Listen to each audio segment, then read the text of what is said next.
कह रहे थे हॉलो स्फीयर का डिराइव हो गया था, सॉलिड स्फीयर का डिराइव हो गया था, रिंग का, डिस्क का और रॉड का भी हो चुका था moment of inertia derive. Yes sir. Yes sir, rectangular lamina का। Yes sir. हो गया था सर। ओके जी, तो उसके आगे कहानी देखते हैं फिर यार। एक बार ब्रीफली रिवाइज कर लें यार थोड़ा सा। बस एक बार यस क्विकली ये देख लो आप। जो फंडामेंटल रिजल्ट थे उसमें ये था कि हमारे पास अगर कोई थिन रॉड है, एक बार ब्रीफली इसको देख लो आप, थिन रॉड के केस में, तो इसके परपेंडिकुलर एक्सिस के अबाउट अगर मिडिल पॉइंट से जा रहे हो और परपेंडिकुलर एक्सिस है तो मोमेंट ऑफ इनर्शिया की वैल्यू थी m l स्क्वायर बाय 12। ठीक। रिंग के केस में, इन केस ऑफ रिंग, अगर मास m रेडियस r के रिंग हो और उसकी एक्सिस हो तो मोमेंट ऑफ इनर्शिया की वैल्यू रिंग के केस में डिराइव की गई थी, वो थी m इंटू आर स्क्वायर के बराबर। m r square। In case अगर यहाँ पर डिस्क यूज करते हैं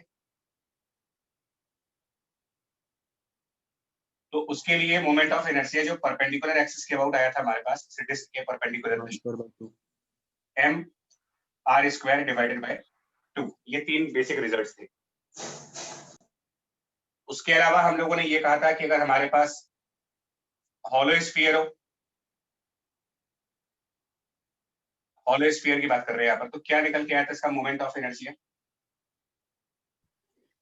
sir 2/3 mr square. 2/3 mr square, right. तो इसके लिए मोमेंट ऑफ इनर्शिया था 2/3 mr स्क्वायर और फिर सॉलिड स्फीयर के लिए था 2/5 mr square. Yes sir. Yes sir. Yes sir. ठीक। अब किसकी डेरिवेशन करना चाहते हैं? सर कौन की? सर कौन? कोन की। वैसे नीड नहीं आती है बट चलिए आपको डिराइव करके दिखा देते हैं, बट कोन का नीड है नहीं एक्चुअल में, मतलब जो हमारे सिलेबस में कोन का है नहीं। ठीक है, तो मैं और ऑब्जेक्ट्स की डिराइव करता हूं। पहले सिलेंडर्स का डिराइव कर लेते हैं।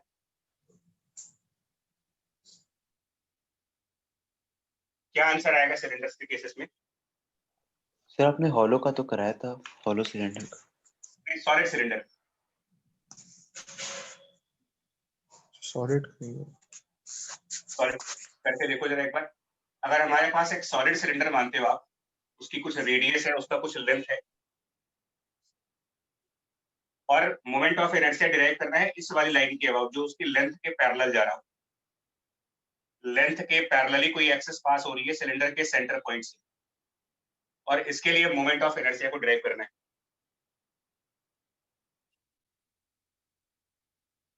तो हम लोगों ने ये कहा था कि जब इस टाइप की बॉडीज के मोमेंट ऑफ इनर्शिया को अगर आप डिराइव करना चाहते हो तो 3 स्टेप्स बताए गए थे। सर पहले बीच में एक एलिमेंट लेना पड़ेगा। पहला स्टेप हमारा चॉइस ऑफ एलिमेंट था, और एलिमेंट भी ऐसा चूज करना चाहिए जिसके मोमेंट ऑफ इनर्शिया को हम पहले से जानते हो। तो फिलहाल हमारे पास इन 4 टाइप के ऑब्जेक्ट्स का मोमेंट ऑफ इनर्शिया पता है, तो इनमें से कोई एक एलिमेंट जो यहाँ पर सुटेबल होगा वो हम चूज करेंगे। सर डिस्क लेंगे यहाँ पे। स्टेप नंबर 2 पर था DI निकालने का। DI का मतलब था इस एलिमेंट का मोमेंट ऑफ इनर्शिया, और स्टेप नंबर 3 पर था हम इसको इंटीग्रेट कर देते थे। 3 स्टेप्स में आप कोई भी डेरिवेशन कर सकते हो। तो जितने ऑब्जेक्ट्स आप पहले से मोमेंट ऑफ इनर्शिया डिराइव कर चुके हो, आप अपना दिमाग लगाओ, इसमें से किस टाइप का एलिमेंट सॉलिड सिलेंडर के अंदर आएगा? Sir disc. Solid disc. Disc type पे। तो हम क्या कर सकते हैं, और हम लोगों ने ये भी कहा था कि एलिमेंट कभी भी ऑब्जेक्ट के सेंटर पे नहीं चूज करते, और एलिमेंट कभी भी ऑब्जेक्ट के टॉप एंड या बॉटम एंड पर चूज नहीं करेंगे, कोई रैंडम। हाँ। तो हम सेंटर से कुछ डिस्टेंस ऊपर जा करके इसके अंदर से एक डिस्क टाइप का एलिमेंट चूज करेंगे।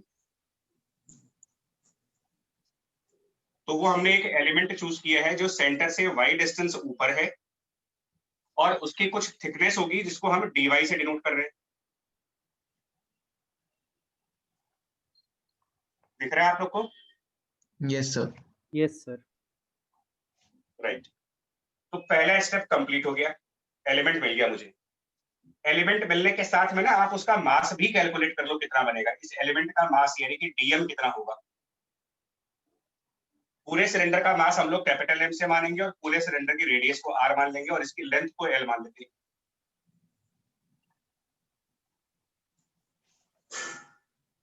ठीक है जी बच्चा? Yes sir, yes sir. Yes, sir.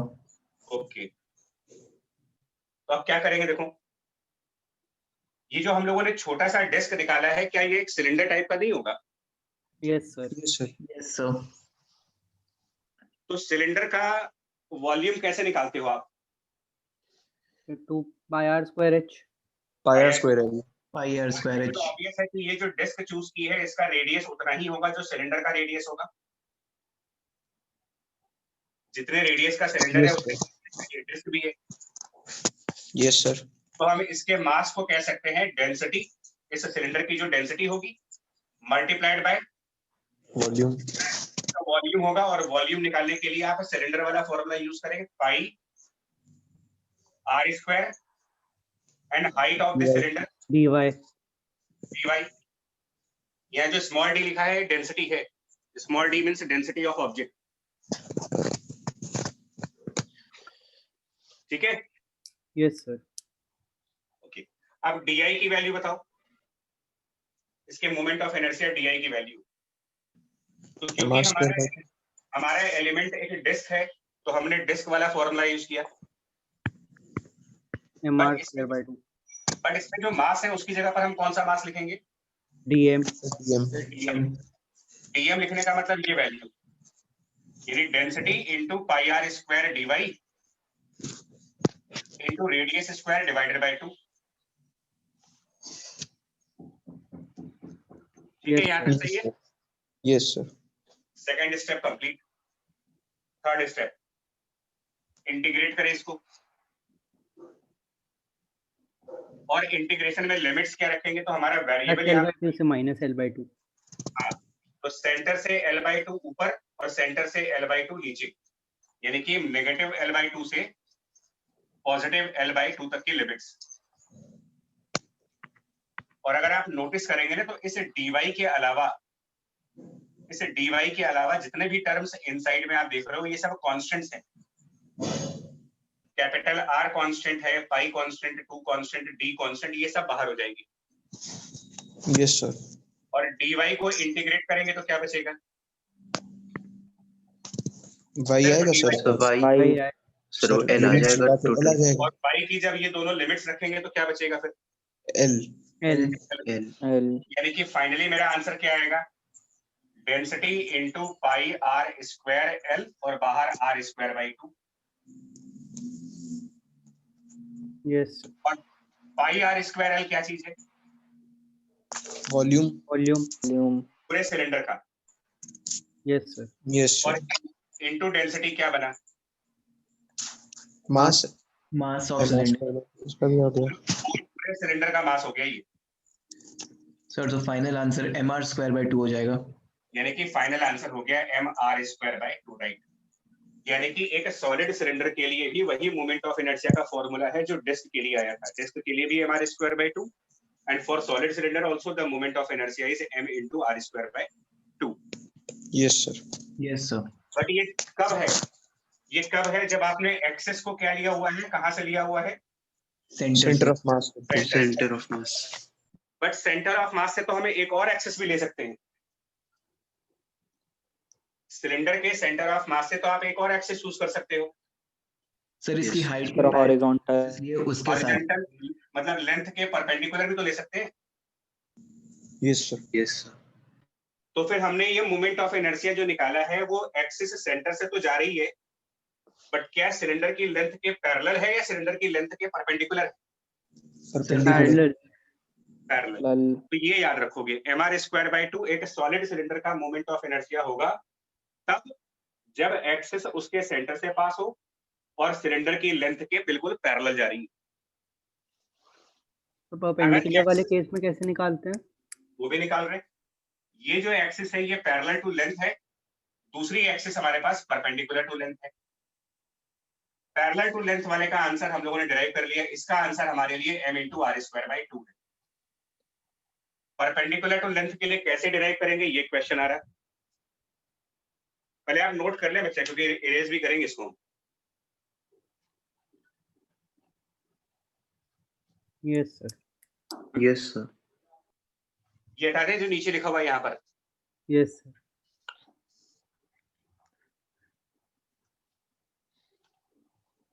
ठीक है। अब मेरे को मान लो इस लेंथ के परपेंडिकुलर वाली एक्सिस का डिराइव करना है। इसको कैसे डिराइव करेंगे? ऑलरेडी हमारा एक स्टेप हो चुका है, एलिमेंट हम चूज कर चुके हैं। अब हमको क्या चाहिए? डी। एक स्टेटमेंट रिकॉल कराता हूं पहले। प्रीवियस क्लास में हम लोगों ने ये भी डिस्कस किया था कि एक डिस्क के डायमीटर के अबाउट, अगर आप डिस्क चूज करें और उसका डायमीटर ले लें, तो about the diameter of disc कितना होता था मोमेंट ऑफ इनर्शिया? इसके अबाउट mr²/2 था, और डायमीटर के अबाउट अगर रिकॉल करो आप, 0 स्क्वायर अपॉन 4। जीरो। जीरो तो सर कहीं भी नहीं mr था भाई साहब, square by 4 sorry mr confuse square हो गया था। बाय 4 था। डायमीटर के about mr²/4 perpendicular axis theorem लगाई थी। Yes sir. अब देखो, जो हमारा ये एलिमेंट है ये भी एक डिस्क है। ये जो एलिमेंट, Yes, sir. सुनना, प्रोसेस सुनिएगा। ये जो एलिमेंट है ये भी हमारा एक डिस्क है। अगर मैं अपनी एक्सिस इस डिस्क की डायमीटर को मान लूं, जो डिस्क की डायमीटर है अगर इसको अपना एक्सिस मान लूं, तो यहां पर कितना मोमेंट ऑफ इनर्शिया होगा इस एलिमेंट वाले का? एलिमेंट एक डिस्क है, और अगर मैं अपने एलिमेंट का एक डायमीटर बनाऊं, तो इसके लिए क्या मोमेंट ऑफ इनर्शिया लिखना पड़ेगा मुझे? dmr²/4 dm r²/4। 4। तो इतना मोमेंट ऑफ इनर्शिया इस डिस्क का अपनी डायमीटर के अबाउट होगा। बट Yes, हम लोग sir. को डिराइव किसके अबाउट करना है? Center of mass centre of Center इस of लाइन के mass. अबाउट। तो dm into parallel r axis. Square by 4 यहाँ इस लाइन के अबाउट है। यहाँ पे जो लाइन है इसके लिए moment of inertia dm into r square by 4 है। बट हमारी डेरिवेशन यहाँ पे हो रही है,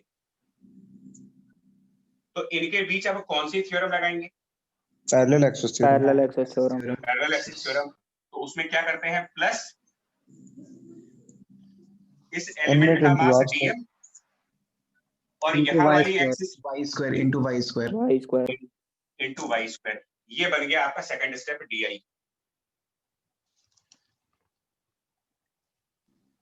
Yes, sir. ठीक है बच्चा? Yes sir. इसको अगर मैं फिगर को अलग से निकाल के दिखाऊं तो मैंने ये किया है।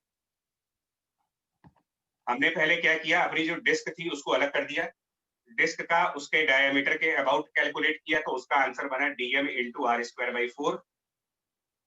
और फिर उससे y डिस्टेंस नीचे हमारी एक्सिस है, तो हमने लगा दिया पैरेलल एक्सिस थ्योरम, और इस वाली एक्सिस के बाद मोमेंट ऑफ इनर्शिया कैलकुलेट कर दिया। Yes, sir. ठीक, सेकंड स्टेप डन हो गया, और तीसरे स्टेप पर अब इसको इंटीग्रेट करेंगे। तो ये दो फैक्टर्स हैं, दोनों ही इंटीग्रेट हो जाएंगे, यहाँ पर कैपिटल आई आ जाएगा। फाइनल आंसर जो होगा, अब इसमें आप dm की वैल्यू रिप्लेस कर ले, density into pi r square D by. या चाहो तो पहले टर्म में जरूरत नहीं है, बिकॉज पहले टर्म में आर स्क्वायर बाई 4 बाहर निकल जाएगा, और सिर्फ इंटीग्रेशन ऑफ dm बचेगा। तो सर ये तो पूरा m ही हो जाएगा। हाँ, और इंटीग्रेशन ऑफ dm का मतलब आप इस तरीके के जितने डिस्क है उन सबके मासेस को ऐड कर रहे हो। इंटीग्रेशन ऑफ dm मतलब summation of all dm masses. तो इसमें जितनी भी डिस्क होंगी, अगर मैं उन सबकी मासेस को ऐड कर दूं तो मुझे किसका मास मिल जाएगा? Cylinder का. सिलेंडर का। तो ये चीज हम डायरेक्टली कैपिटल एम कर देंगे, mass of cylinder. Plus second term को ml² इंटीग्रेट 12। कर, सेकंड टर्म इंटीग्रेट होगा। यहाँ पर हम dm की ये वैल्यू लाएंगे, d into pi r square y. तो जब ये वैल्यू आप इस इंटीग्रेशन के अंदर रखोगे ना, dm की वैल्यू यहाँ पर रखोगे, तो उसमें डेंसिटी बाहर हो जाएगी इंटीग्रेशन साइन से, पाई आर स्क्वायर बाहर हो जाएगा, इंटीग्रेशन के अंदर dy बचेगा, और यहाँ पर वाई स्क्वायर बचेगा। तो वाई स्क्वायर का इंटीग्रेशन करेंगे तो ये बनेगा वाई क्यूब डिवाइडेड बाय 3। और क्या लिमिट्स रखेंगे इसकी? तो plus limit of l/2 y से minus l/2। Minus of l/2 से plus l/2। Plus plus l/2। l/2। अब इसको जरा सिंप्लीफाई करके देखो क्या answer.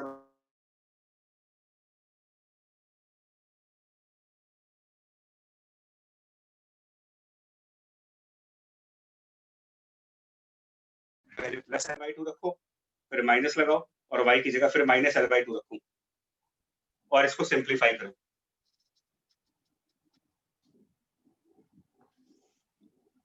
Sir mr²/4 plus ml²/12 आ रहा है। राइट, यस सर यही है। हाँ, मतलब ये पूरा सेकंड टर्म जब आप सिंप्लीफाई करोगे ना,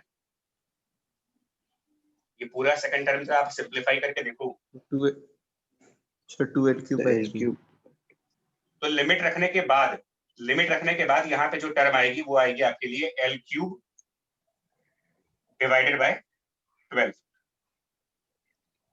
और l³ को मैंने l into l² कर दिया because pi r² l multiplied by d ये पूरा मास है, वॉल्यूम इनटू डेंसिटी। ठीक है ये चीज? Yes sir. यानी यहाँ पर पूरा फाइनल टर्म जो आएगा वो आ जाएगा m into l² divided by 12। इसको नोट कर लें।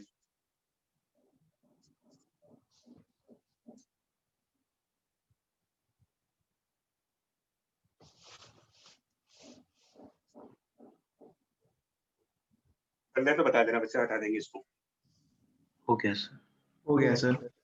ठीक है, तो आप ध्यान रखना बच्चा, सिलेंडर की इस वाली एक्सिस के अबाउट जो लेंथ के पैरेलल है उसका आंसर बड़ा सिंपल सा है m into r²/2, लेकिन लेंथ के परपेंडिकुलर साइड पर जो एक्सिस जा रही है उसके लिए आंसर थोड़ा डिफरेंट है, mr²/4 plus m into l² divided by 12।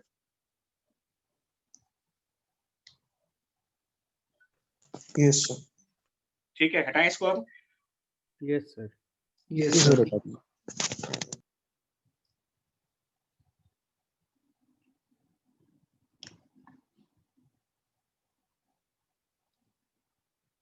अब क्विकली हम लोग ना कोन का डिराइव करके दिखाते हैं, सॉलिड कोन। इसमें भी डिस्क लेंगे? हाँ जी, सॉलिड कोन में भी आप डिस्क यूज करेंगे। तो हम ये मान के चल रहे हैं कि इस कोन की जो हाइट है वो कैपिटल H है और रेडियस इसकी मान लेते हैं r के इक्वल, और हमारे लिए फर्स्ट एक्सिस ये वाली है जो कोन की एक्सिस है, इसके अबाउट डिराइव करना है। ये जो लाइन डॉटेड लाइन दिख रहे हो आप, कोन की जो एक्सिस है इसके अबाउट आपको आंसर निकालना है, डॉटेड लाइन के अबाउट। अच्छा, मैं एक कलर डिफरेंट यूज कर रहा हूँ, बताना अगर विजिबल होगा तो कंटिन्यू करेंगे, अदरवाइज ब्लैक से ही लिखेंगे। सेम प्रोसेस इसमें भी लगाएंगे। Yes sir. इसमें भी एक डिस्क चूज कर लो आप।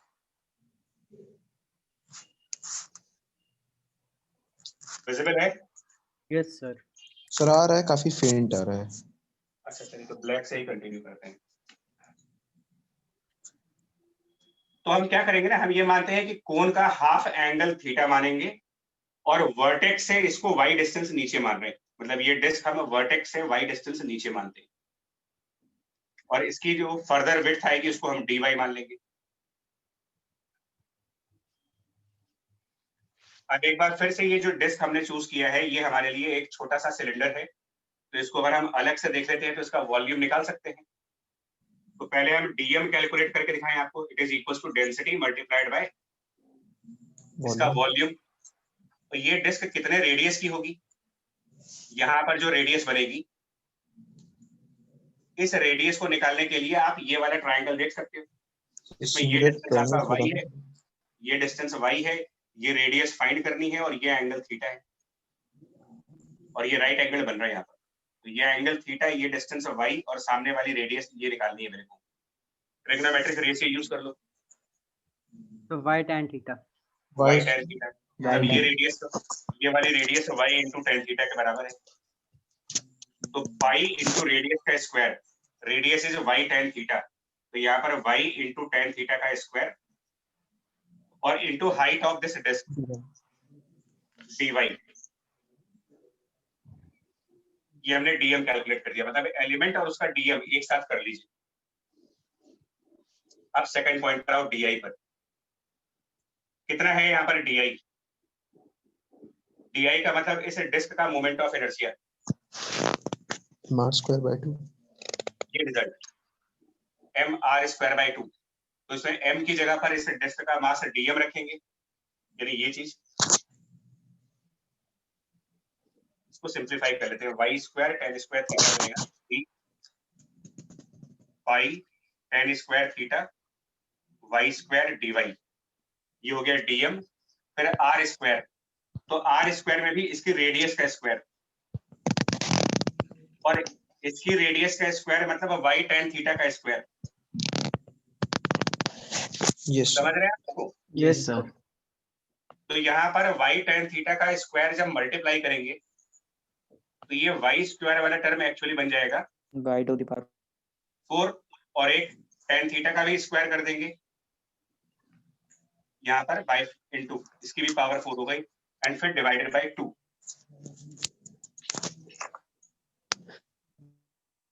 ठीक है, यस सर। ठीक है बच्चा। Yes sir. Yes sir. और आखिरी में इसको इंटीग्रेट कर देंगे तीसरे स्टेप पर जाकर के, और इसका आंसर ले आएंगे। अब इस इंटीग्रेशन की लिमिट्स क्या रखेंगे?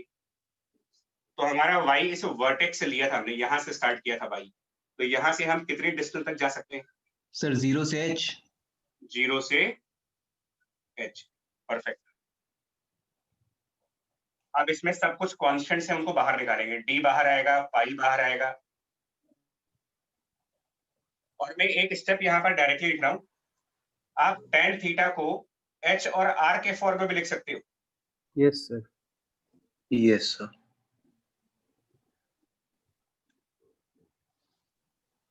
है ना, लिख सकते हैं? Yes yes sir. Sir. R by yes sir r by r by h। r by h नहीं होगा, हाँ tan थीटा, बिकॉज अगर थीटा ये पूरी हाइट आपकी h है और ये r है, तो tan ऑफ थीटा की वैल्यू r बाय 1, तो उसकी पावर 4 है, तो ये r to the power 4 divided by h to the power 4, और y to the power 4 dy जब इंटीग्रेट होगा।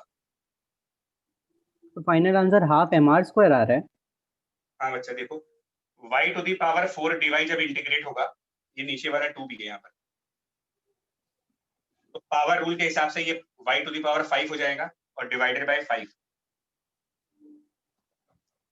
और y टू दी पावर 5 की लिमिट रखेंगे 0 से h की sir. h by 5, h by h to power 4। 5। हाँ सर 5। देखो समझ में आए तो बताओ, आगे बढ़े। Yes sir. Yes sir. आ गया। Yes sir. अच्छा, इस कोन का total mass, m total mass of this cone can be written as density into the volume of cone, yes sir. Yes and sir. volume of cone 1 by 3 3 pi r square h। pi r square।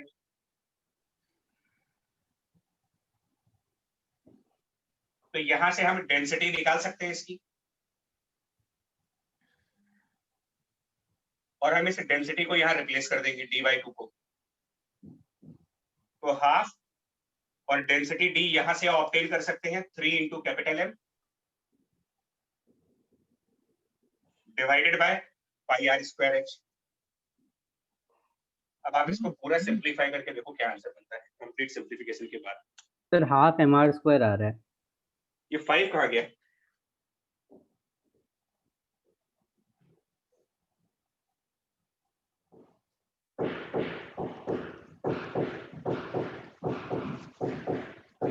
जानते हो क्या answer आएगा? जो मुझे यहाँ पर दिख रहा है इसका आंसर बनेगा 3m r square by 10 हाँ 3/10 mr स्क्वायर।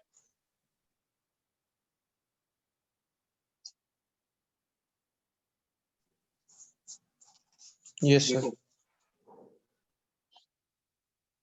ठीक है, यस सर। Yes sir. चलिए आगे बढ़े। आप yes sir नोट कर लो आप लोग। कर लिया सर। है ना, क्योंकि अब नोट्स नहीं आएंगे जैसे पहले आते थे पीडीएफ वाले, वो नोट्स नहीं आएंगे, तो आपको नोट्स यहीं से कॉपी बनाने अपने आप। सर ऑफलाइन क्लास की ट्रेनिंग हो रही है। हाँ मतलब उसी का रिहर्सल चल रहा है कि अचानक से बुलाएंगे, उससे पहले आपको ट्रेनिंग दे दे।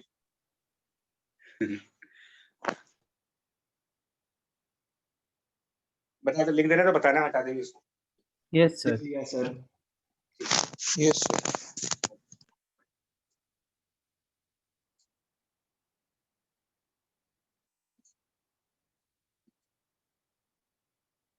अगर यहीं पर मेरे पास हॉलो कोन होता ये,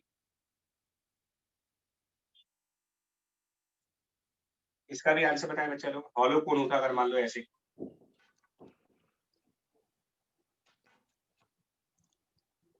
इसकी भी हाइट गिवन है, रेडियस गिवन है। सर रिंग लेंगे एलिमेंट। रिंग होगा Ring, सर। रिंग आ जाएगा यहाँ पे। रिंग आएगा, हाँ। तो इसका जरा प्रोसेस सुनना। हम पहला स्टेप कर रहे हैं एलिमेंट वाला, तो उसके लिए पहले तो हम यहाँ पर इसका हाफ एंगल थीटा मान लेंगे और इस कोण के चारों तरफ एक रिंग बनाएंगे। इसके चारों तरफ एक रिंग टाइप का ऑब्जेक्ट, और हम ये मानेंगे कि ये जो रिंग हमने इसके चारों तरफ लगाई है, इस कोण के चारों तरफ जो रिंग पहनाई है मैंने, वो वर्टेक्स से स्लैंटेड लेंथ की तरफ, टुवर्ड्स द स्लैंटेड लेंथ, इस डिस्टेंस को हम कुछ डिनोट कर देंगे, y मान लेते हैं या कुछ भी डिस्टेंस मान लो, x मान लो, और एक्स्ट्रा ये dx है यहाँ पर।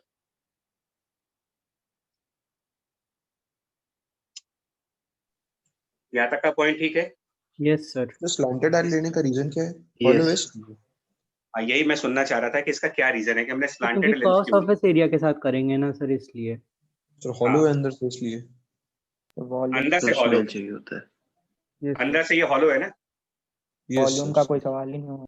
yes sir. हम लोग इसमें सरफेस एरिया के साथ खेलेंगे। सरफेस एरिया हाँ। लेंगे। तो जो भी, हाँ, इसका मतलब जो हमारा मास है वो सरफेस पर है, अंदर मास नहीं है। तो तो क्योंकि एरिया से Yes, sir. यूनिट मेथड लगेगा। हाँ, जो मास है सरफेस पर है, तो हमारा वेरिएबल भी सरफेस पे होगा, yes sir. Yes sir. Right? तो कर्व सरफेस एरिया का फॉर्मूला भी पाई आर एल होता है। हाँ, तो पहला स्टेप एलिमेंट तो मिल गया। अब आपको इस एलिमेंट का मास निकालना होगा, डीएम।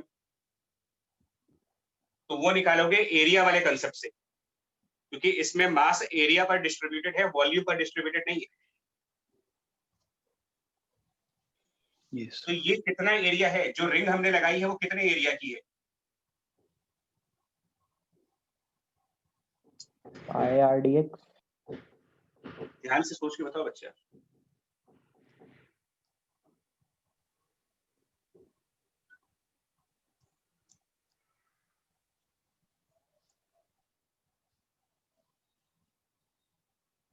आराम से सोच समझ के बताओ।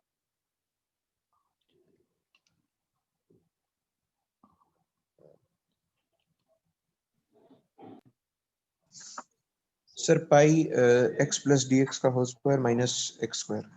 नहीं बच्चा,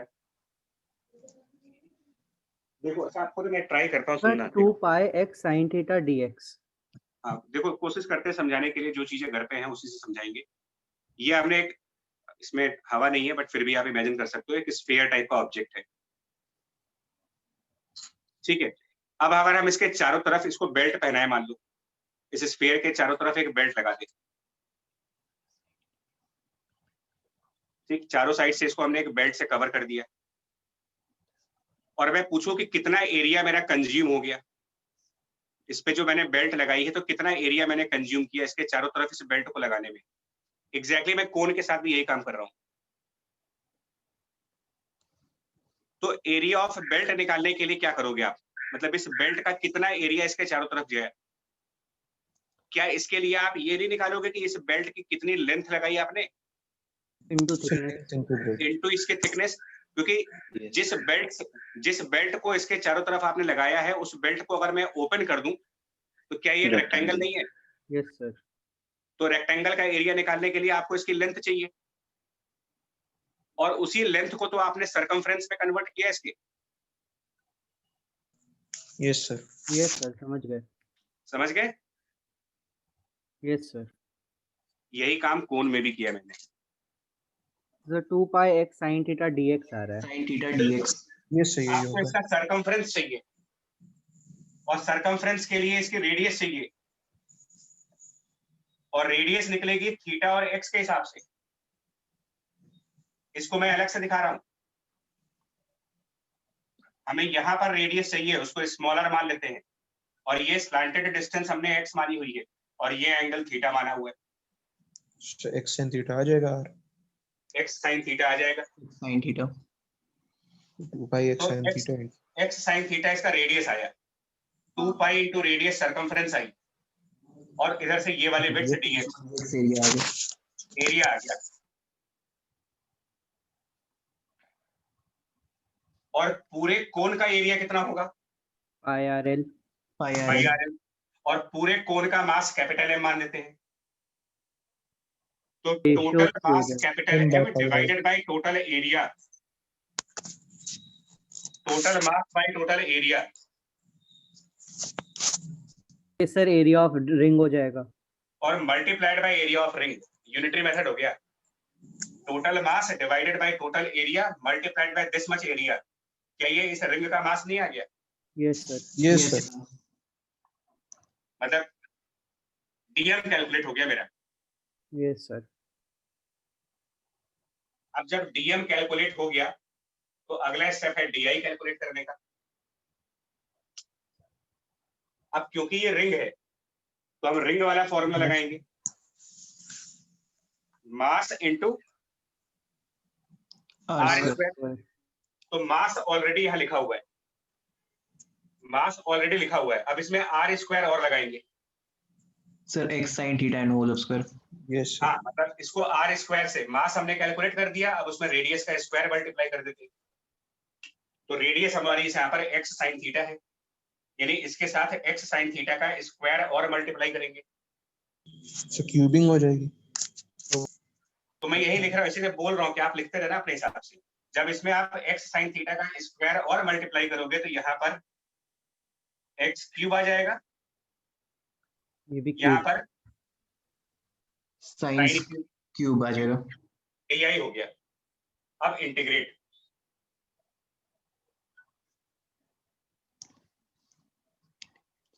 और लिमिट x की क्या रखेंगे? यहां से आप कितनी लेंथ तक जाओगे? इस पॉइंट से L. टोटल कितनी? 0 से L l, मतलब इसकी स्लैंटेड लेंथ।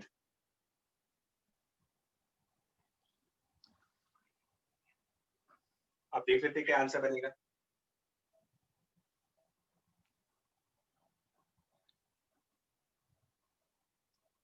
जो कैंसिल वैंसिल हो रहे कैंसिल कर दो, जो कांस्टेंट्स है उनको बाहर लेके आओ।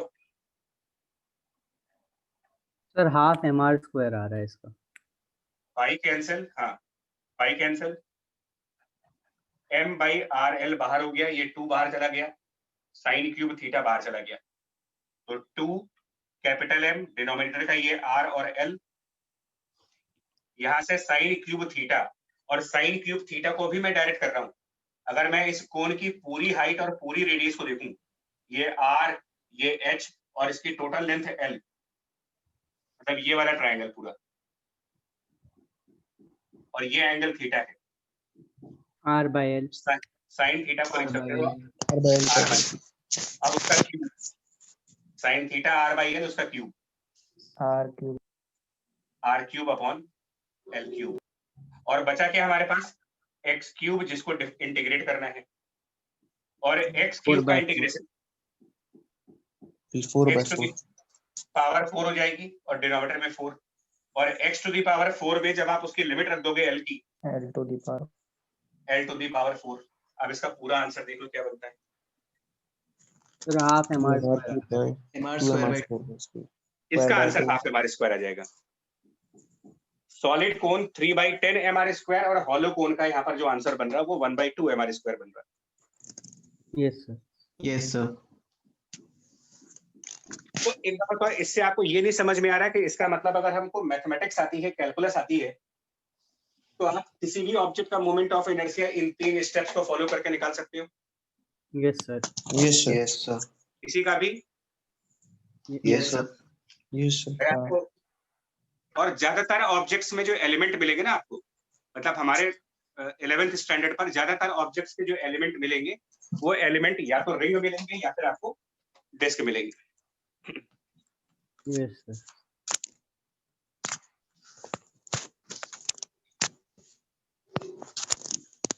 हटाएं इसको। Yes sir. yes sir thank you जी।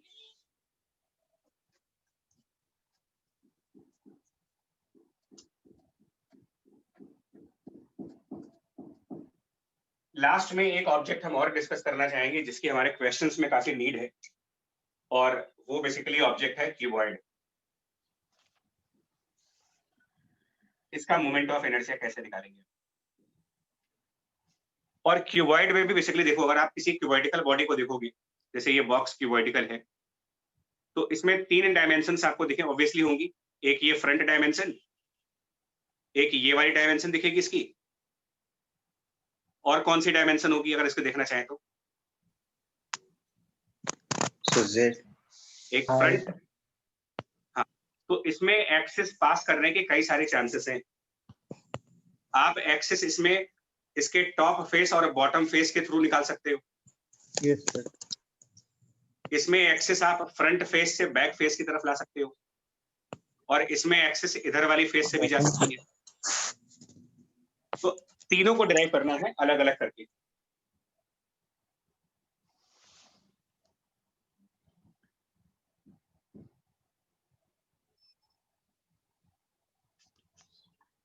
तो डायग्राम थोड़ा सा इमेजिन करने के लिए आप ट्राई करना, कोई भी बॉक्स आपके आसपास हो तो उससे इमेजिन कर सकते हो। ये डायमेंशन L मान लेते हैं, ये डायमेंशन B मान लेते हैं, और ये डायमेंशन H मान लेते हैं। और पहली बार मैं जो एक्सिस लूंगा वो टॉप साइड से बॉटम साइड की तरफ, from the top towards bottom, और सेंटर से ही जाएगा वो। इसके लिए क्या मोमेंट ऑफ इनर्शिया बनेगा?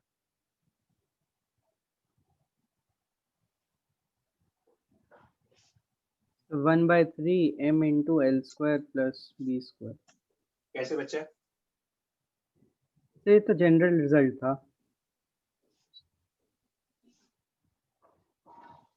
अच्छा, फिर से बोलना बच्चा, आंसर क्या बता रहे थे आप? 1/3 m into L square plus B square। Okay, check कर लेते हैं एक बार। देखो, हम लोगों ने लैमिना को ड्राइव किया था, और लैमिना की डेरिवेशन जब हमने की थी, याद कराता हूं आपको, जिसमें हमने टेबल वाला डायग्राम दिखाया था आपको। अच्छा, लैमिना और क्यूबॉइड में क्या फर्क है वो बता दूं आपको। ये हमारे पास एक बुकलेट है। अगर आप इस बुकलेट का सिंगल पेज निकालो, आप सिंगल पेज, क्या बनेगा? ये single page of the booklet rectangle इस तरीके से। लैमिना। लेकिन ऐसे अगर हमने कई सारे पेजेस मिला दिया, कई सारे आइडेंटिकल पेजेस मिला दिए और एक बुक तैयार कर ली, हालांकि ये पतली है, बट अगर आप ऐसी मोटी बुक, क्यूबॉइड बन जाएगा। यस क्या हम ये कह सकते हैं कि एक क्यूबॉइड कई सारे लैमिनास को मिला करके बनता है? Yes sir. Yes, sir. इसका मतलब इसमें एलिमेंट क्या हुआ? Lamina Laminar. लैमिना। तो हम पहला काम क्या करेंगे, सेंटर से वाई डिस्टेंस ऊपर इसके अंदर एक लैमिना चूज करेंगे।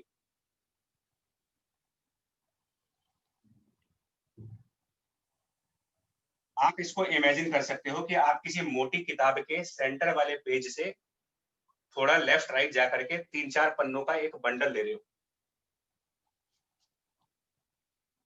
तो हमने सेंटर से वाई डिस्टेंस ऊपर जा करके एक लैमिना चूज कर ली, उसकी थोड़ी सी थिकनेस भी मान लेंगे,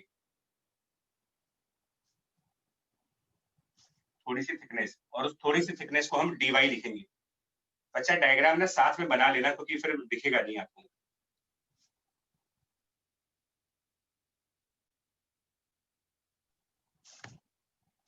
ठीक है यहाँ तक? Yes sir. ठीक है। अब आप अपने नोट्स में, अपने प्रीवियस नोट्स में जरा ये याद करके बताओ कि अगर L और B साइज की कोई लैमिना हो, और लैमिना के सेंटर से और परपेंडिकुलरली कोई एक्सिस जाए, लैमिना के सेंटर से और परपेंडिकुलरली एक्सिस जाए, प्रीवियस क्लास में है डेरिवेशन इसका, चेक करके So बताओ 1/12 m into जो भी जिसमें So 1/12 m into L square plus B square. 1/12 m into L square plus B square. B square। Notes देख लो आप, अभी कोई बात नहीं, अभी चीटिंग अलाउड है, अभी कर सकते हो, और जहां नहीं भी अलाउड होती है वहां भी करते हो आप। क्या थोड़ी बहुत तो करते हो ना कि नहीं एग्जाम टाइम पर? सर पूरी ही करते हैं ऑनलाइन स्कूल। ऑनलाइन नहीं, ऑनलाइन ऑनलाइन में तो करते हो, ऑफलाइन जब होता था तब क्या नहीं करते थे?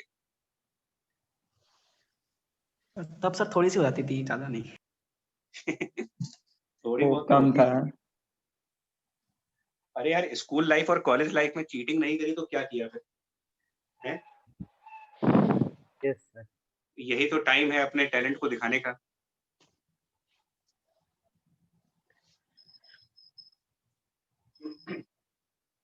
अब आप ये ऐसा मत कर लेना कि ये वीडियो दिखा के पेरेंट्स को दिखा दो कि देखो हमारे सर ने कहा चीटिंग करना अच्छी बात है। थोड़ा बहुत, है ना? लाइफ में थोड़ा स्पाइस होना ज़रूरी है, मतलब स्पाइसी लाइफ चाहिए। थोड़ी मौज मस्ती कर लो। सर इस साल ट्राई कर रहे हैं ना, मजा आ रही है। हैं? क्या कह रहे हो बच्चा? सर पहले मतलब 10th तक तो सर की नहीं, 11th में आके करने का मौका मिला स्कूल में, सर मजा आ रही है। अच्छा ऑनलाइन वाले में? हाँ सर, स्कूल के एग्जाम्स में। नहीं कर, थोड़ा बहुत चाहिए यार। देखो क्या भाई, यही मेमोरीज हैं, आगे चल के यही सब याद करोगे तो। एनीवे, तो ये जो रिजल्ट हमने लैमिना का निकाला ना, यही रिजल्ट हम यहाँ पर यूज करेंगे बिकॉज हमारा एलिमेंट लैमिना ही है। तो हम लैमिना का जो रिजल्ट जानते थे वो यूज करेंगे। अब आप बताना DI क्या होगा। तो यही वाला फॉर्मूला 1/12, बट इसमें जो मास है उसकी जगह पर हम अपने एलिमेंट का मास लेंगे DM। और हमारा लैमिना भी L और B साइज का है, L/B साइज का। अब इसको हम इंटीग्रेट करेंगे यहाँ पर। तो इस इंटीग्रेशन में क्या वेरिएबल है और क्या कांस्टेंट है? DM sir. हाँ, तो 1/12 बाहर, L² + B² बाहर, और सिर्फ DM इंटीग्रेट होगा। और जहां पर सिर्फ DM इंटीग्रेट हो उसका क्या मतलब बन जाता है? सर टोटल मास हो गया M। Total mass. Total mass, यानी ये इसका आंसर आ गया। मतलब एक तरीके से जो आंसर लैमिना का है वैसा ही आंसर क्यूबॉइड का भी है। क्यूबॉइड और लैमिना में फर्क नहीं है। Yes sir. जो आंसर हम लोगों ने लैमिना का, बच्चा फिर से बोल रहा हूँ आपको, लास्ट क्लास में है, अगर नोट्स बनाए होंगे या फिर जो PDF फाइल आपको भेजी थी उसमें से देखोगे तो ये रिजल्ट प्रीवियस क्लास में डिराइव्ड है। यस हाँ, तो अब आपको याद कैसे रखना है कि lamina and cuboid they have similar expressions for the moment of inertia। ये भी 1/12 तो जैसे यहाँ आपने पे टेबल बनाने को कहा था वही बना लेंगे। हाँ, वो बना दो आप। Yes sir. और अब इसका कॉपी करेंगे। जब इधर से आपका आंसर 1/12 L² + B² है, तो फिर दूसरे साइड से क्या आंसर आएगा अगर हम इधर से एक्सेस लेके जाए? 1/24। 1/12 L² + H² M। 1/12 H² + B²। बाबूजी, जब आप इधर से एक्सेस ले रहे हो तो ये वाले सरफेस की डायमेंशन यूज किए तुमने, L और B, ये लेंथ, ये ब्रेड्थ। तो जब इधर वाले फेस से जाओगे तो आप इस वाले फेस के डायमेंशन देखो। इस फेस में डायमेंशंस कौन कौन सी आ रही है? सर H B और और B। H। तो हम वो लगा देंगे। सिंपल, आप कॉपी कर लीजिए ना। 1/12 यहाँ भी आएगा, M भी आएगा, लेकिन यहाँ पर B² + H² आएगा। सिमिलरिटी। और अगर फ्रंट और बैक साइड को यूज कर लेते तो L² + H और H²। L। अब समझ में आया क्या करना है आपको? Yes sir. जिस सरफेस को पेनिट्रेट कर रहे हो आप, एक्सिस जिस सरफेस को पेनिट्रेट कर रही है उसकी डायमेंशंस यहाँ पर आएंगी। तो अगर हम टॉप एंड बॉटम सरफेस को पेनिट्रेट कर रहे हैं तो L और B आएगा। लेफ्ट और राइट सरफेस को पेनिट्रेट कर रहे हैं तो B और H आएगा। फ्रंट और बैक सरफेस को कर रहे हैं तो L और H आ जाएंगे उसमें।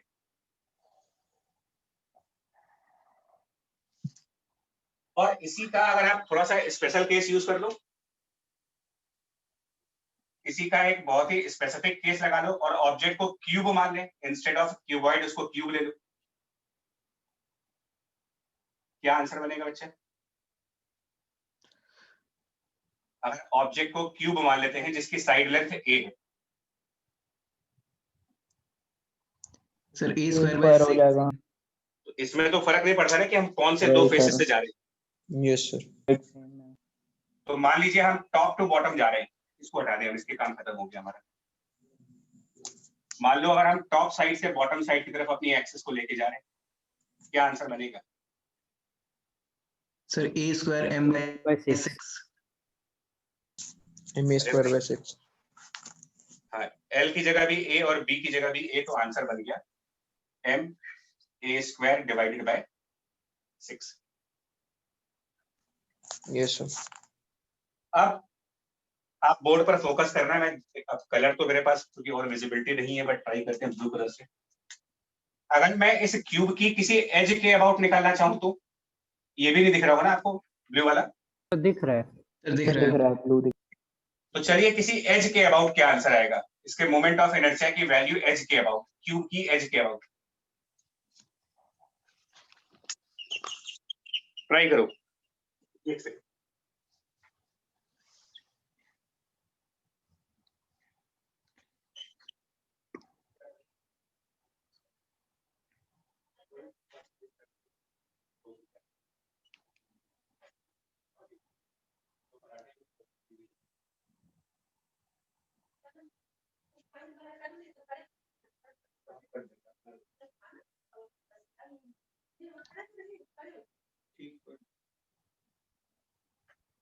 हाँ जी भाई साहब, कुछ आया answer? Sir 2m a square by 3. Yes sir. पूछ सर रहे प्लस हो m a square by 4 होगा। पूछ रहे हो कि एम बता ए रहे स्क्वायर हो? बाय 12 आ रहा है।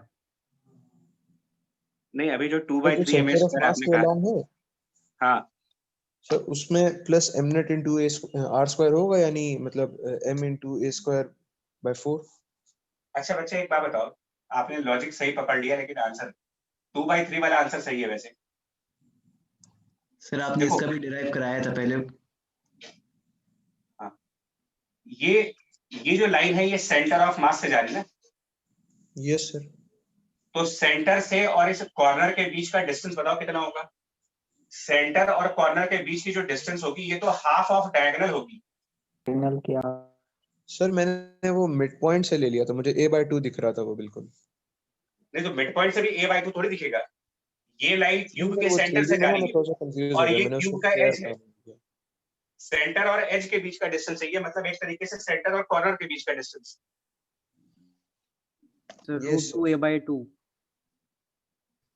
हाँ, तो ये Yes, डायगोनल sir, का हाफ होगा।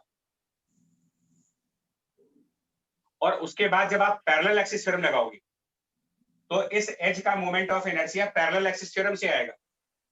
सेंटर वाले का आंसर आपका ma square by 6 plus parallel axis theorem के हिसाब से मास m और इस वाले डिस्टेंस का स्क्वायर जो कि half of diagonal m square by 2।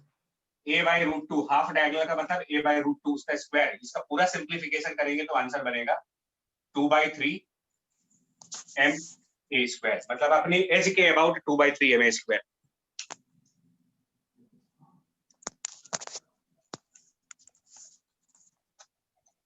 ठीक है। Yes sir. Yes sir. Okay जी, थैंक यू जी।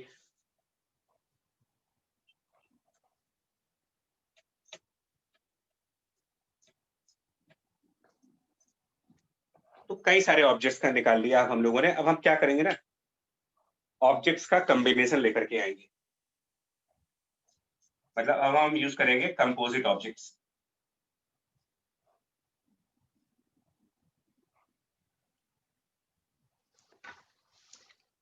जैसे कि कंपोजिट ऑब्जेक्ट्स का क्या मतलब हुआ, देखो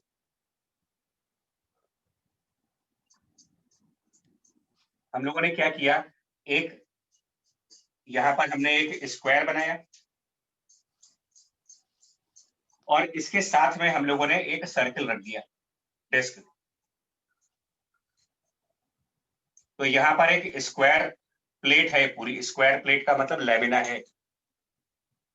ए साइड का हमारा स्क्वायर प्लेट है और साथ में ए डायमीटर की, इसका डायमीटर ए है, सर्कल का डायमीटर, एक डिस्क है। तो एक तरफ डिस्क है और एक तरफ स्क्वायर प्लेट है। Moment of inertia. और किसके अबाउट निकालना है? तो इस लाइन के अबाउट, जहां पर दोनों टच कर रहे हैं, इस लाइन के अबाउट इसका मोमेंट ऑफ इनर्शिया कितना होगा।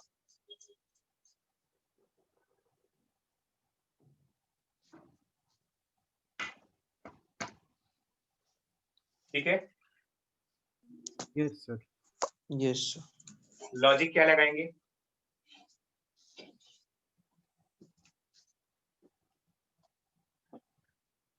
लॉजिक ये लगाओ कि जब भी आपको moment of inertia find out करना हो किसी भी कंपोजिट बॉडी का, मतलब दो बॉडीज के कॉम्बिनेशन का, तो दोनों बॉडीज के इंडिविजुअल का और इनर्शिया और about some parallel axis, axis theorem. तो हाँ, तो इसको आप निकाल सकते हो मोमेंट ऑफ इनर्शिया ऑफ, आप उसमें से पहले बॉडी 1 का कैलकुलेट कर लें जिसे एक्सिस के लिए निकालना है, और फिर उसमें मोमेंट ऑफ इनर्शिया दूसरी बॉडी का ऐड कर दें, अलग अलग करो। तो पहले हम स्क्वायर का निकालेंगे, फिर हम डिस्क का निकालेंगे, और फिर दोनों को ऐड करेंगे। तो ये हमारे लिए बॉडी 1 मान ली हमने, इसको हमने अपना बॉडी 2 मान लिया। तो पहले बॉडी 1 को कैलकुलेट करेंगे, बट आपके फंडामेंटल रिजल्ट्स याद होने चाहिए। इस Yes, रेक्टेंगुलर लैमिना का उसके एज के अबाउट कितना आया था? लैमिना का, लैमिना, फिर से एक बार नोट्स खोलो। जब प्रीवियस क्लास में एक लैमिना का निकाला था और उसकी एज दी थी हम लोगों ने, क्या आंसर बना था वहां पर? अबाउट द एज, पलट के सर बताओ ml जल्दी। Square by 3। यहाँ पर ml स्क्वायर बाय 3 होगा इस डायग्राम में, या mb स्क्वायर बाय 3 होगा इस डायग्राम में? Sir mb square by 3। mb square by 3। फॉर्मूले याद नहीं है इसका मतलब कोई फायदा नहीं है, करते रहो आप क्लासेस।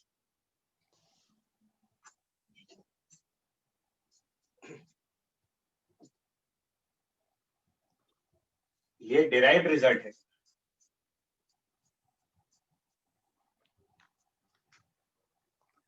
तो हम स्क्वायर के लिए यूज करेंगे, तो स्क्वायर वाले का आंसर बन जाएगा, मतलब मेरी फर्स्ट बॉडी का आंसर बन गया 1/3m इंटू ए स्क्वायर। अब दूसरा डिस्क है, ये भी तुमको याद दिलाएं। एक डिस्क का अपने डायमीटर के अबाउट कितना होगा? About the diameter part, disc का उसकी अपनी डायमीटर के about. Sir half M A square. Formula बताओ पहले, फॉर्मूला। अगर एक फॉर्मूला जो है वो क्या है, एक डिस्क है जिसका रेडियस r है, मास m है, तो उसका अपने डायमीटर के अबाउट क्या रिजल्ट है?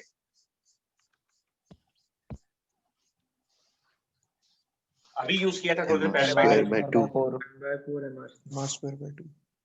2 डायमीटर के अबाउट। नहीं सर वो डायमीटर के अबाउट।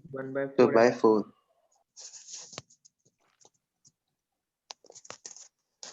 बाय 4। तो पहले इस डिस्क का फाइंड आउट करेंगे इसके अपने डायमीटर के अबाउट, तो वो होगा m। अब अगर इसका डायमीटर a है तो रेडियस इसकी a/2 हो गई, तो रेडियस का स्क्वायर यानी a/2 का स्क्वायर यानी कि a स्क्वायर बाई 4, और एक 4 हमारे फॉर्मूले में है 16। बट ये जो आंसर है ये डिस्क की डायमीटर के अबाउट है, आपको इस डॉटेड लाइन पे कैलकुलेट करना है। तो plus parallel axis theorem, mass into ये वाले डिस्टेंस का स्क्वायर m, और ये वाला डिस्टेंस रेडियस a/2 उसका स्क्वायर, ये आंसर बनेगा। और मासेस भी अलग होंगे, स्क्वायर के लिए आप m1 मास यूज करेंगे और डिस्क के लिए m2 मास यूज करेंगे।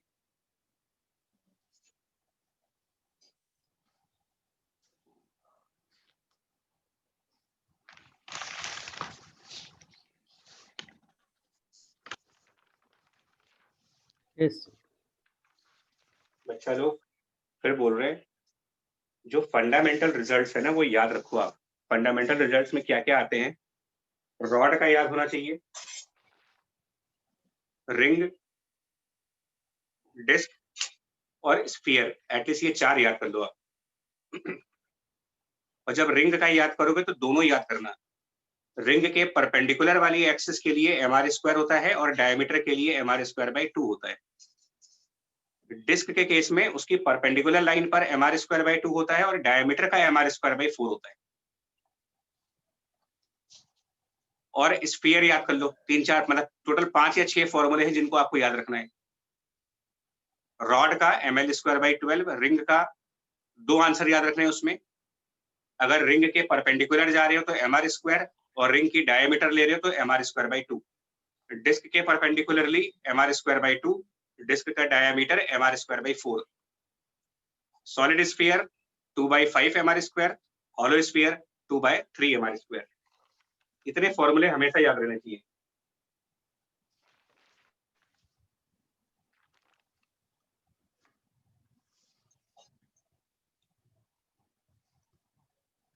ठीक है, लिस्ट बना के याद कर लो आप, अगर फिर प्रॉब्लम आऊगी। बार-बार ये क्वेश्चंस आएंगे, बार-बार फंसोगे। और मोमेंट ऑफ इनर्शिया बहुत ही इंपॉर्टेंट टॉपिक है, बार-बार बोल रहे। एक और एग्जांपल दिखाते हैं। लाइक हमारे पास ऐसे ना 2 स्फीयर्स हैं और इसके ऊपर एक और स्फीयर, मतलब टोटल 3 स्फीयर्स हैं, आइडेंटिकल। 3 identical spheres. आइडेंटिकल मतलब मासेस में भी और आइडेंटिकल मतलब इनके रेडियस में भी। तो तीनों के मास m और रेडियस r, इसका भी मास m, रेडियस r, और इसके लिए भी मास m और रेडियस r है।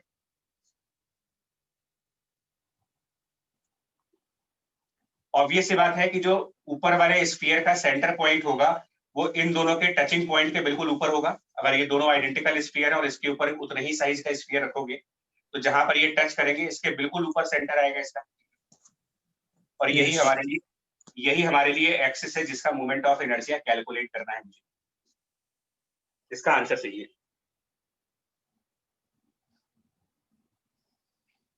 तो इसको हम अपना स्फीयर 1 कह देते हैं, इसको अपना स्फीयर 2 कह देते हैं, इसको अपना स्फीयर 3 कह देते हैं। टोटल आंसर जो बनेगा वो तीनों को ऐड करके बनेगा, I1 plus I2 plus I3। अब I1 क्या आंसर बनेगा? ये एक्सिस इस स्फीयर के कौन से पॉइंट से पास हो रही है? The center of mass. Centre centre of mass. तो ये फंडामेंटल है। इसका आंसर बनेगा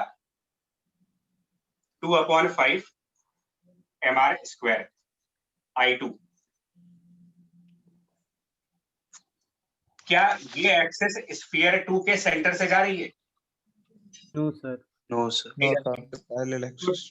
तो स्फीयर 2 के सेंटर से जो एक्सिस जाती है उसका आंसर 2/5 mr² होगा। 2/5 mr² इज वाया सेंटर।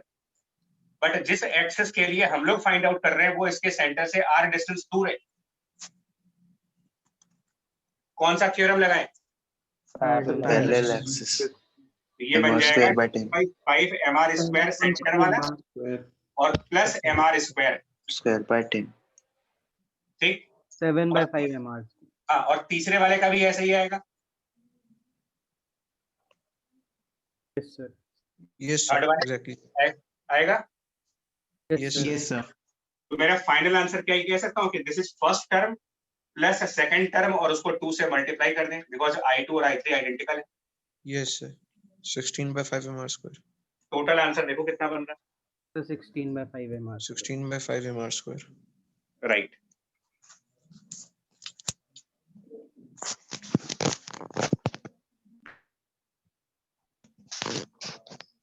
लिख लिया आपने? Yes sir. Yes sir. Okay, अब इस प्रॉब्लम को चेंज कर लेते हैं। अच्छा, कंसेप्ट है आसान, अगर आप थोड़ा सा कंसंट्रेशन अपना सर अगर एक्सेस हॉरिजॉन्टल में लेना तो वही मैं लेने जा रहा हूँ बच्चे, वही लेने जा रहा हूँ। एग्जैक्टली वही काम मैं करने ही जा रहा था कि अगर हम एक्सेस नीचे के जो दोनों स्फीयर्स हैं इनके सेंटर्स को मिला देता हूँ, मतलब इसका C1 सेंटर, ये C2 सेंटर और ये C3 सेंटर। हमारी एक्सेस C2 और C3 को क्रॉस करके जा रही है।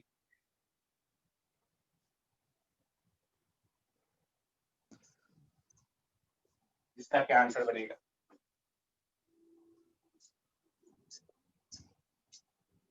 तो देखो ये एक्सिस जिसके सेंटर से जाएगी उसका तो 2/5 mr² हो जाएगा।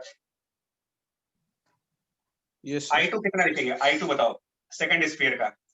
2/5 mr²। 2/5 I3 2 by 2 5 by 5 M तो I2 बराबर I3 बराबर 2/5 mr स्क्वायर, क्योंकि इनके सेंटर से जा रहे हैं। I1 इसके लिए parallel axis theorem, sir 7/5 mr square. बच्चा ध्यान से यार, गड़बड़ करोगे आप। देखो पेपर में भी यही क्वेश्चन आएगा, मेरी रिटन गारंटी है। ये तो वीडियो भी अपलोड होगा, तो आप, मैं तो आज मतलब चैलेंजिंग प्रूफ के साथ कह रहा हूँ, आएगा यही सब क्वेश्चन। जिस दिन भी जेई का पेपर दोगे, बिटसेट का पेपर दोगे, ओलंपियाड पेपर दोगे, क्वेश्चंस यही आएंगे। और बोल रहा हूँ, रिकॉर्ड कर लो। डिस्टेंस C1 और C2 का रेडियस हो जाएगा ऐड। √3r आ रहा है हाँ, डिस्टेंस। अब सही बोला। एक्चुअली जब C1 है, उसके सेंटर के लिए तो 2/5 mr स्क्वायर होगा, लेकिन आपको तो पैरेलल एक्सिस थ्योरम निकालनी है ना, तो प्लस m इंटू आपको स्फीयर 1 के सेंटर से इस डॉटेड लाइन का डिस्टेंस चाहिए।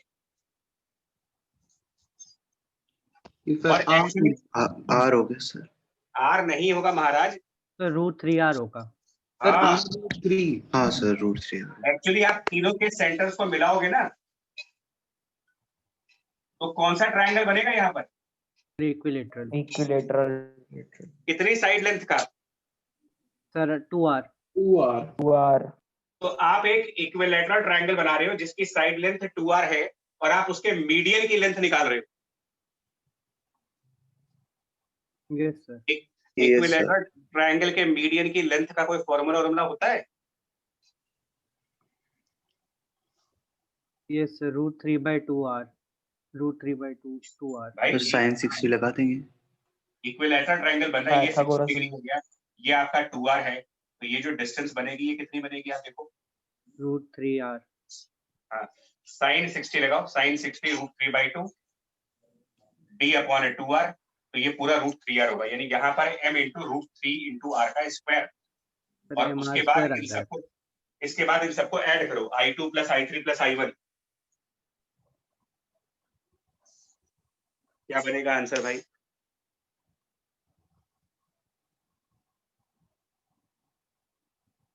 तो 19/5 mr स्क्वायर। कर लो, ठीक है। I2 प्लस I3 बराबर है, मतलब 2/5 mr square plus 2/5 mr square plus 2/5 mr square plus ये 3 mr स्क्वायर।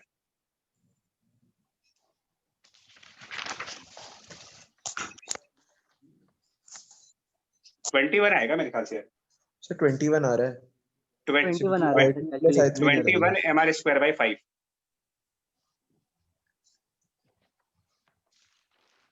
ठीक है बच्चा? Yes sir. Yes sir. अच्छा,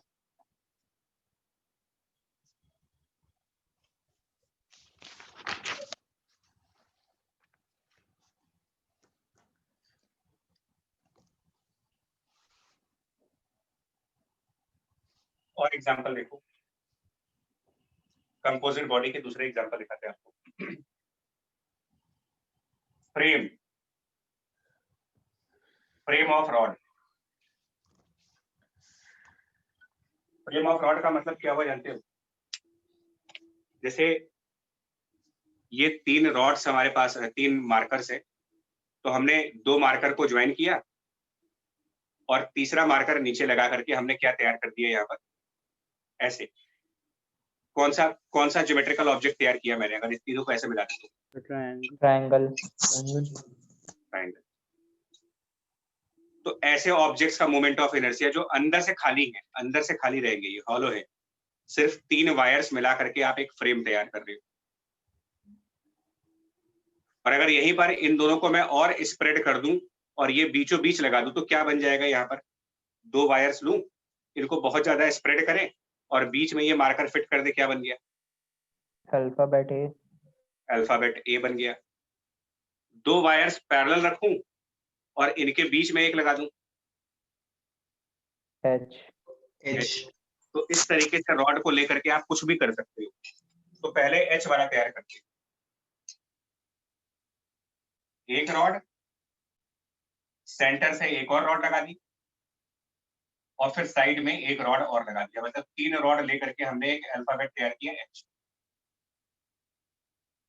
इसका भी मास m है, इसका भी मास m है और इसका भी मास m है और तीनों की लेंथ आइडेंटिकल है और यहां से कोई एक्सेस पास हो रही है, कितना आएगा मोमेंट ऑफ इनर्शिया यहाँ पर?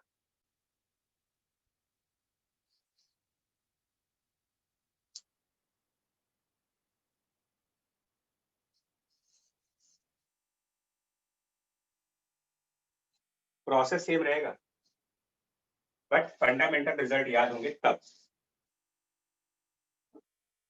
तो पहले रिकॉल करो, नोट्स ओपन करो और नोट्स ओपन करके मुझे ये बताओ कि एक रॉड के केस में जब आप परपेंडिकुलर एक्सिस लेते हो तो क्या आंसर बनता है?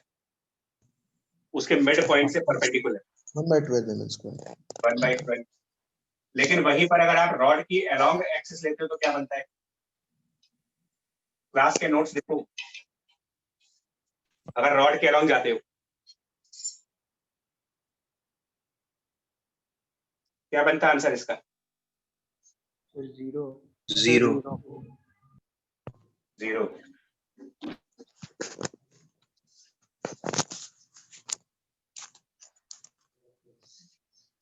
तो इसमें ये रॉड नंबर 1, ये रॉड नंबर 2, ये रॉड नंबर 3, एक एक करके देखते हैं, अलग अलग करके दिखाता हूं आपको। सबसे पहले rod number 1,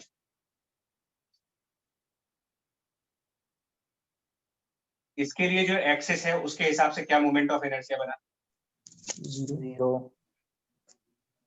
zero. Even zero हो गया। रॉड नंबर 3,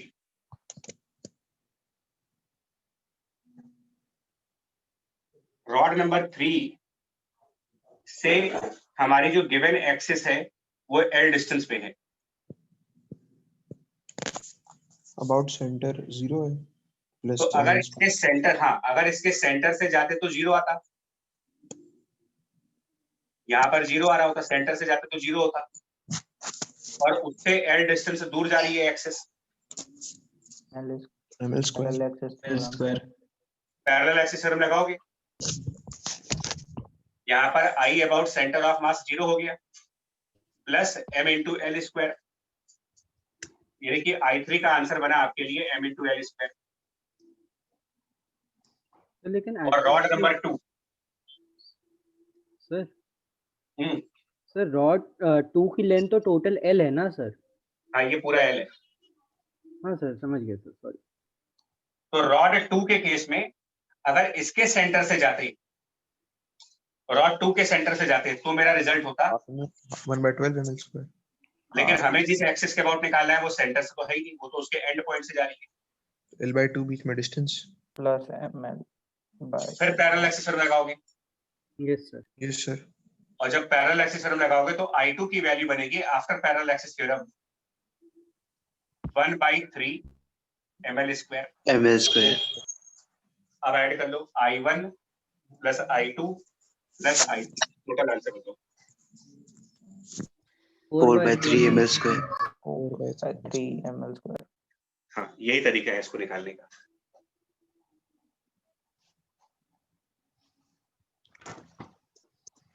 बेसिक रिजल्ट्स और थ्योरम्स, और ज्यादातर केसेस में आपको पैरेलल एक्सिस थ्योरम यूज होती है।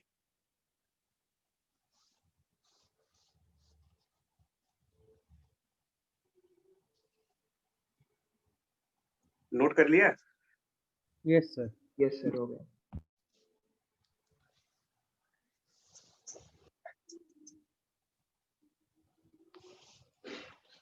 एक और ले रहे, बहुत क्विकली बताना है, बहुत फास्ट आंसर है क्योंकि moment of inertia topic close करना है एक्चुअली। हम लोगों ने 4 वायर्स लिए और स्क्वायर तैयार कर दिया। ये 4 वायर्स है, वायर 1, वायर 2, वायर 3 और वायर 4। ये सब आइडेंटिकल है, सबके मास m, सबकी लेंथ l, सबके।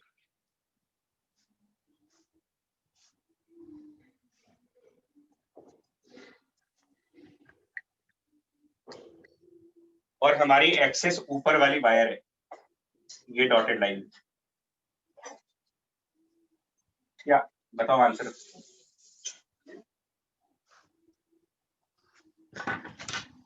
सबसे पहले I2 बताओ। क्योंकि आप जीरो सेकंड वायर के अंदर से जा रहे हैं। आई तो कितना होगा? जीरो जीरो फिर I4 बताओ। ml square ml square I4 के लिए जाते तो 0 आता, अगर हम I4 से जाते तो 0 आता यस सर, और plus m into L square कर देंगे ml square. Parallel axis theorem से, तो m इंटू एल स्क्वायर। फिर हम वायर 1 की बात करेंगे। अगर वायर 1 के सेंटर से जाते, तब तो ml स्क्वायर अपॉन 12 होता। अगर हम सेंटर से जाते प्लस m इंटू ये वाले डिस्टेंस का स्क्वायर, सिंप्लीफाई करके ये कितना आएगा? ml square ml by square 3 by 3 3। और ऐसा ही वायर 3 के लिए भी होगा। टोटल आंसर निकाल दो जल्दी। 5 ml square by 3 5 ml square by 3। ऐसे करना है यार आपको, बेसिक रिजल्ट्स याद करके। ठीक है? Yes sir. Yes sir. Yes sir. ठीक है, खाना बन रहा है घर पे।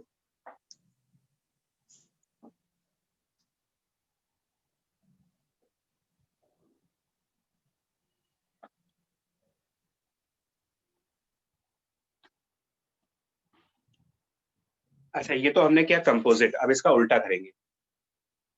उल्टा क्या करेंगे?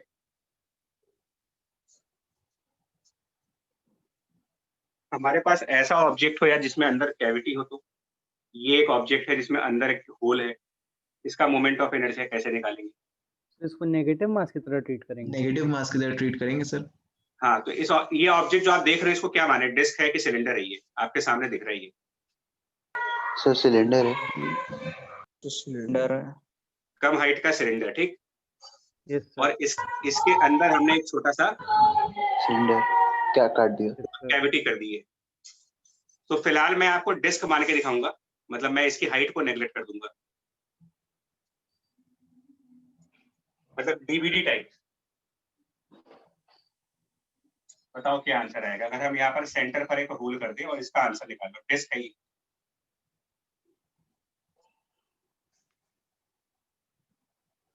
मतलब 3D टाइप की डिस्क है, क्या आंसर बनेगा इसका? सर अबाउट बता रहे, अंदर वाली रेडियस R1 है और बाहर वाली रेडियस इसकी R2 है और इसका मास गिवन है m। ये वाली एक्सिस जो यहाँ से जा रही है।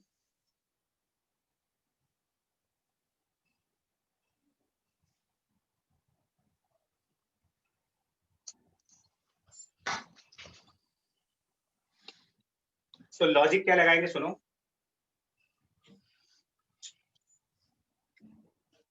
ऐसे मोमेंट ऑफ इनर्शिया को निकालने के लिए पहले आप ये मान लो कि यहाँ पर भी पहले मास रहा होगा। ये मान लो कि यहाँ पर भी मास था पहले और उसको फिर हमने काट करके अलग कर दिया है। तो अगर यहाँ पर भी मास फिल होता, यहाँ पर भी मास होता, तो क्या ये कंप्लीट सॉलिड डिस्क नहीं हो जाता ये? Yes sir. तब क्या आंसर बनता? इमेजिन करो यहाँ पर कैविटी नहीं है, यहाँ भी मास है, तो उस कंडीशन में हमारा आंसर क्या बनता? mr square by 2 mr2 square by 2।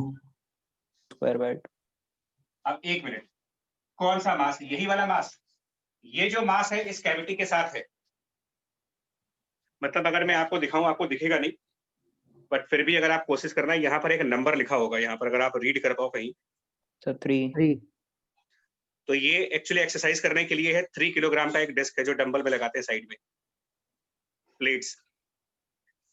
Yes. तो ये 3 किलोग्राम जो लिखा है इसके ऊपर, इस कैविटी को कैविटी के साथ में है ना ये तो।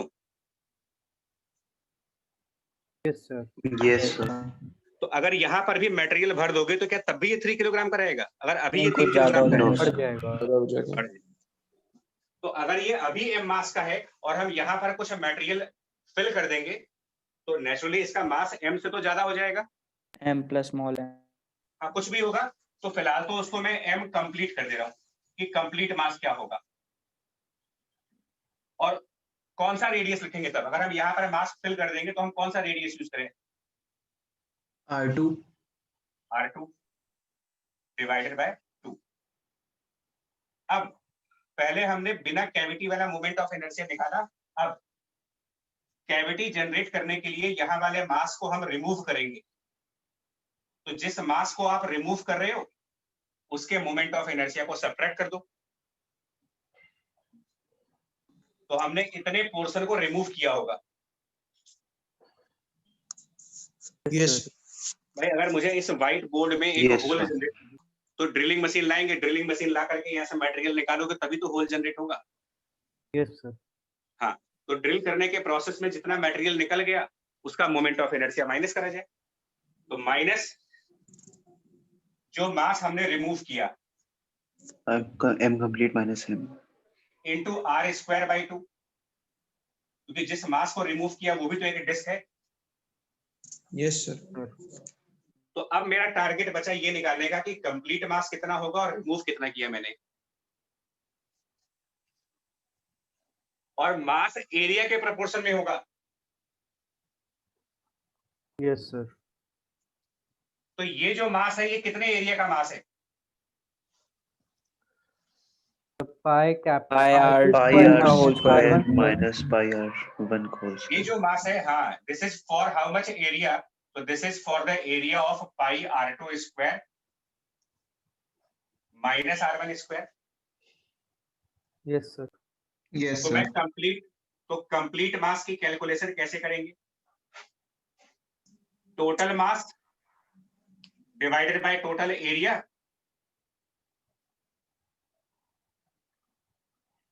इनटू जितना एरिया कंप्लीट बॉडी का रहा होगा। ये स्टेप समझ में आ रहा है आपको? Yes sir.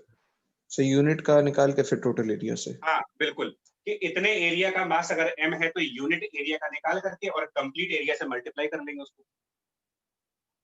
और फिर हमने कितना मास रिमूव किया ये कैसे निकालें? सर r1 स्क्वायर से मल्टीप्लाई कर इसको दो। पाई r1 स्क्वायर से मल्टीप्लाई करेंगे। बिल्कुल सही बात। तो इनटू पाई r1 स्क्वायर कर लो, और फिर अब इन दोनों को यहाँ पर सब्स्टिट्यूट कर दिया, ला करके कंप्लीट रिमूव को यहाँ पर ला करके सब्स्टिट्यूट कर दीजिए। जैसे ही आप ये काम करोगे, मैं आंसर बता दे रहा हूँ, टाइम का प्रॉब्लम है। जब आप ये वैल्यू लाओगे, कंप्लीट और रिमूव का ये टर्म यहाँ और यहाँ रखोगे, तो फाइनल आंसर बनेगा आपका, वो ये बन जाएगा 1/2 times capital M into r1 square plus r2 square. ये फाइनल आंसर बन जाएगा इसका। आप आंसर नोट कर लो, एक्सरसाइज बाद में कर लेना इसकी।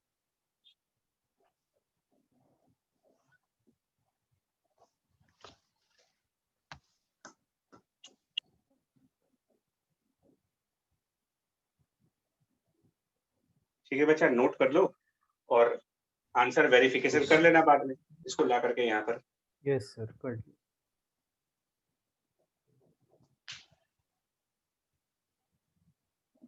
ठीक है, आगे चले। Yes sir. Yes sir. चलिए जी, थैंक यू। अब हम क्या करने जा रहे हैं? ये जो कैविटी है सेंटर पे नहीं करेंगे, साइड में कर देते हैं, जैसा आपने शायद सेंटर ऑफ मास में भी पढ़ा होगा। कि हम अपने सर्कुलर ऑब्जेक्ट में इसका सेंटर यहाँ पर, हम कैविटी यहाँ क्रिएट कर रहे हैं साइड में। साइड में एक होल जनरेट कर रहे हैं यहाँ पर, ये पोर्शन कैविटी है, यहाँ पर होल कर दिया हमने। ड्रिलिंग मशीन ला करके साइड में यहाँ से मटेरियल निकाल दिया, और ये बचा हुआ पोर्शन है, इसका मास m दे रखा है आपको। बचे हुए पोर्शन का मास m है, ठीक। और एक्सिस जो है वो सेंटर से जा रही है। इसके लिए बताओ क्या मोमेंट ऑफ एनर्जी आएगा? आई की वैल्यू, रेडियस r है। जो होल जनरेट किया वो भी एक सर्किल है, सेंटर और सरकमफ्रेंस को टच कर रहा हूं।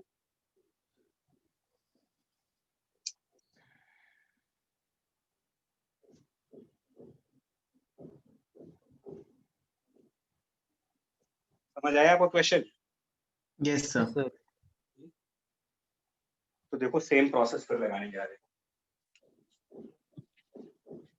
सबसे पहले आप यहाँ पर मटेरियल मान लो कि यहाँ भी ऑब्जेक्ट है, इमेजिन कर लो कि यहाँ भी मास है, तो कितना आंसर बनेगा मोमेंट ऑफ इनर्शिया का, बताओ। अगर यहाँ भी मटेरियल होता तो कितना आंसर बनता है, तब ये बॉडी क्या बन जाती? डिस्क बन जाती डिस्क उस पर जाती पूरी तो क्या लिखें उसका answer? mr²/2 r²/2 mr²/2। But यही वाला मास, नो सर, कंप्लीट मास, इनकम्प्लीट कंप्लीट मास। इनकम्प्लीट। तो उसको भी हम यहीं पर कैलकुलेट कर लेते हैं। ये जो मास है m, इसको डिवाइड करो जितना एरिया अभी है यहाँ पर, और अभी कितना एरिया, स्क्वायर माइनस r/2 का होल स्क्वायर। तो पाई आर स्क्वायर, और ये होल जो है इसकी डायमीटर आ रहा है, तो इसका रेडियस r/2। तो उसका माइनस कर लेते हैं पाई r²/4। यानी एक तरीके से ये आपने कैलकुलेट किया mass of unit area. Yes sir. ये हमने मास पर यूनिट एरिया निकाल दिया। इसको πr² से मल्टीप्लाई कर देंगे। हाँ, और अगर यहाँ पर भी मटेरियल होता तो कंप्लीट एरिया πr² बनता, तो हम πr² से इसको मल्टीप्लाई करेंगे। अब हमने क्या कैलकुलेट किया यहाँ पर, इससे क्या कैलकुलेट हो गया? सर मास ऑफ जिस कंडीशन में अभी वो है उसका mass of what? Sir 4/3 mr। Sir पूरे उसका कंप्लीट, उसका कंप्लीट का ना, जब यहाँ पर होल नहीं था, मतलब before Yes, hole, sir. Before cavity जब मास था वो निकल गया, यस सर। तो उसका मोमेंट ऑफ इनर्शिया निकालने के लिए इनटू r²/2 करेंगे। मतलब पहले आप इस होल से पहले वाला मोमेंट ऑफ इनर्शिया लाओ कि जब ये होल नहीं रहा होगा तब कितना मोमेंट ऑफ इनर्शिया था, वो कैलकुलेट हो गया। Yes minus 4mr²/6। हाँ, जो भी है, माइनस अब जो हम लोगों ने यहाँ पर कैविटी जनरेट की है, इसके मोमेंट ऑफ इनर्शिया को लेस करेंगे। तो हमको ये पता होना चाहिए कि हमने कितने मास की कैविटी जनरेट की। हमने कितने मास की कैविटी जनरेट की, ये पता लगाने के लिए हम एरिया का कंसेप्ट यूज करेंगे। तो एक बार फिर से total mass divided by this area πr² minus πr²/4, और इनटू वो एरिया जिसका आपने कैविटी किया है, इनटू πr²/4। πr²/4। तो ये मास ऑफ कैविटी आ गया। और ये भी एक डिस्क है, इनटू r²/2। तो इनटू मोमेंट ऑफ इनर्शिया निकालने के लिए क्या करेंगे, इसकी रेडियस का स्क्वायर, मतलब r/2 का स्क्वायर। r²/4। हाँ, और नीचे एक 2 और आएगा फॉर्मूले में, r²/8। r²/8। 8। लेकिन ये तो आंसर निकला तब जब एक्सिस इस होल के सेंटर से जाती, यस सर। क्योंकि mr²/2 तो डिस्क के लिए तब यूज करते हैं जब एक्सिस उस डिस्क के सेंटर से जाए। हमारी एक्सिस तो कहीं और से जा रही है। इसकी अच्छे plus well mr²/2 access theorem लगा देंगे। तो इसमें हम अब और क्या करेंगे यार, प्लस पैरेलल mr²। एक्सिस। अब इसके लिए एक बार देखो ना, ये चीज हमारी शायद m/4 आएगी अगर आप ध्यान से देखोगे तो, 3 नहीं m/3। सर 4m/3 आएगा वो पूरे का मास, और वो m/3 आ जाएगा होल का। पूरे का नहीं, हम तो खाली इस कैविटी वाले पोर्शन पे लगा रहे हैं ना, कैविटी वाले portion. Yes sir m/3। m/3 आएगा सर ये। तो m/3, और पैरेलल एक्सिस थ्योरम में इसके सेंटर से यहाँ तक का जो डिस्टेंस है उसका स्क्वायर करेंगे, r/4। एक बार फिर समझा दे। पहले आपने ये इमेजिन किया कि यहाँ पर भी मटेरियल है, मान लिया। उस केस में पहले उसका मास कैलकुलेट किया, इनटू r²/2 करके इस बड़े वाले डिस्क का मोमेंट ऑफ इनर्शिया निकाल दिया। क्योंकि ये एक्सिस बड़े वाले डिस्क के सेंटर से जा रही है, तो इसमें किसी थ्योरम की जरूरत नहीं है। बड़े वाले डिस्क के सेंटर से जा रहे हैं, तो ये बिना विदाउट थ्योरम डायरेक्ट फॉर्मूला लगा दिया। माइनस अब इस जो कैविटी वाला पोर्शन है इसको कैलकुलेट करेंगे, इसमें थ्योरम की जरूरत पड़ेगी आपको, क्योंकि जिस एक्सिस के लिए मोमेंट ऑफ इनर्शिया निकालने जा रहे हो वो जो कैविटी वाला पोर्शन है उसके सेंटर से तो जा रही थी, और हमारे फॉर्मूले सेंटर के हैं, जितने भी फॉर्मूले डिराइव है वो सेंटर के लिए हैं। यस तो सर। पहले मैंने सेंटर के लिए मास इनटू r²/2 वाला फॉर्मूला लगाया और सेंटर से दूर किसी एक्सिस का निकालने के लिए पैरेलल एक्सिस थ्योरम यूज कर दी। यस तो समझ गए। सर 11 mr² by 24 आ गया 11 mr²/24। 24 चलो मान लेते हैं सही होगा बच्चा, कैलकुलेशन आप एक बार देख लेना। ये लॉजिक से अगर आप मास्टर्स को रिमूव करते हो तो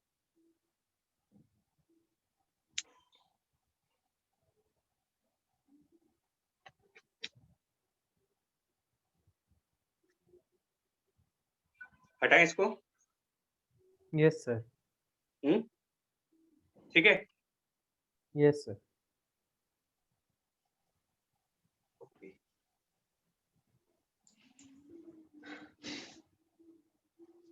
और लास्ट में फाइनली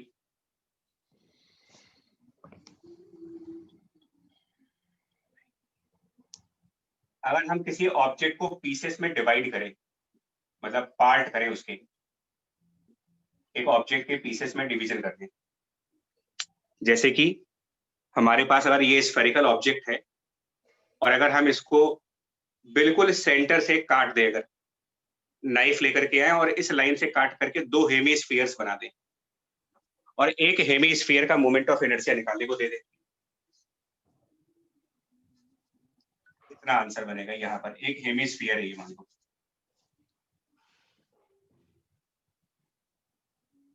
इसका मोमेंट ऑफ इनर्शिया इस लाइन के अबाउट कितना बनेगा, और इसका मास m है यार, mass of this hemisphere is m। बोलो क्या आंसर बनेगा, रेडियस r है इसकी।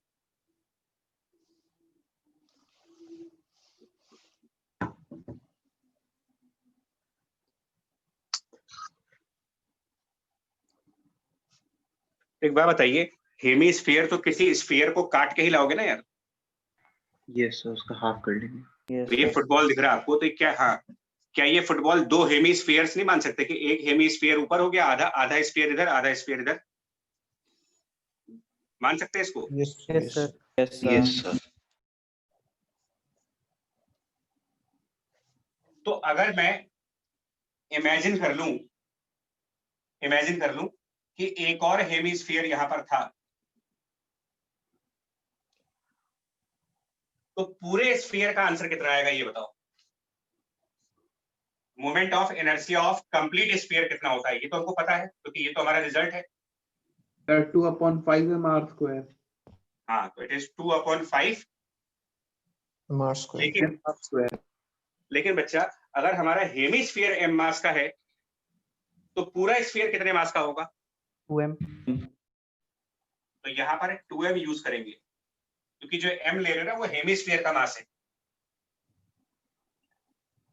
तो कंप्लीट स्फीयर के लिए 2/5, लेकिन मास भी तो कंप्लीट स्फीयर का लोगे। यस यस सर तो ये पूरे स्फीयर का आ गया। अब क्या इस लाइन के अबाउट ऊपर वाला हेमीस्फीयर और नीचे वाला हेमीस्फीयर सिमेट्रिकल नहीं है, आइडेंटिकल नहीं है यहाँ पर? सर हैं। यस मतलब अगर इस फुटबॉल पे कुछ ना लिखा हो, प्लेन फुटबॉल हो, प्लेन, बिल्कुल प्लेन, तो क्या आप बता सकते हो कि कौन सा राइट वाला हाफ है, कौन सा लेफ्ट वाला हाफ है देख करके? अगर कुछ लिखा ना हो नो सर नो सर। तो इधर वाला हाफ देखो चाहे इधर वाला हाफ देखो, दोनों हाफ एक जैसे होते, सिमेट्री, यानी कि अपर हाफ और लोअर हाफ बिल्कुल आइडेंटिकल है। तो इनके मोमेंट ऑफ इनर्शिया में कोई फर्क तो होगा नहीं। जितना मोमेंट ऑफ इनर्शिया ऊपर वाले हाफ का, उतना ही मोमेंट ऑफ इनर्शिया नीचे वाले हाफ का, यस और सर। दोनों को मिला करके इतना आंसर है। तो एक का कितना होगा? 2/5 mr²। हाँ, आई ऑफ हेमीस्फीयर निकालने के लिए जो पूरे का है इसको क्या कर दे, हाफ। इसका हाफ ले ले, यस और सर। इसका हाफ लेंगे तो क्या बनेगा? 2/5 mr²। ये तो फिर वही आ गया जो स्फीयर का फॉर्मूला था। मतलब क्या हुआ जानते हो उसका? सर डिसमेंटल करने से इनर्शिया नहीं चेंज होता? होता है, क्योंकि इसके अंदर जो m देख रहे हो वो हेमिस्फीयर का मास है, और यहाँ पर जो m है वो यहाँ जो पूरे 2m स्फीयर है, का मास है उसका। स्क्वायर का मतलब सुनो मास बदल जाएगा, लेकिन मोमेंट ऑफ इनर्शिया को फाइंड आउट करने का जो एक्सप्रेशन है वो नहीं बदलेगा। वो नहीं बदलेगा। मतलब जिस फॉर्मूले से आप पूरे स्फीयर का कैलकुलेट करोगे उसी फॉर्मूले से हेमिस्फीयर का भी निकालोगे, बट ऑब्वियसली जो मास यूज करेंगे वो हेमिस्फीयर का यूज करेंगे। Yes sir. Yes sir. हाँ, लॉजिक ये है। स्फीयर m ले लेते हैं तो हेमिस्फीयर m/2 ले लेंगे। राइट। स्टेटमेंट सुन लो जो लिखना है आपको, स्टेटमेंट सुन लीजिए, इसको लिखना है। if any rigid body, if any object is divided, cut into pieces so that all pieces are identical, differentiate ना कर पाओ उनको। आप ऑब्जेक्ट को 4 पीस में डिवाइड करते हो, 6 पीस में डिवाइड करते हो, जितने पीसेस में डिवाइड करना है काट दो उसको, टुकड़े टुकड़े कर दो उसके। तो अगर एक ऑब्जेक्ट के आपने टुकड़े टुकड़े किए और सारे टुकड़े एक जैसे हैं, मतलब object is divided into symmetrical pieces, identical pieces, then moment of inertia of each individual part, each individual piece of object will be calculated by the similar expression, with only change is now we will use the mass of that specific part. Expression same रखेंगे।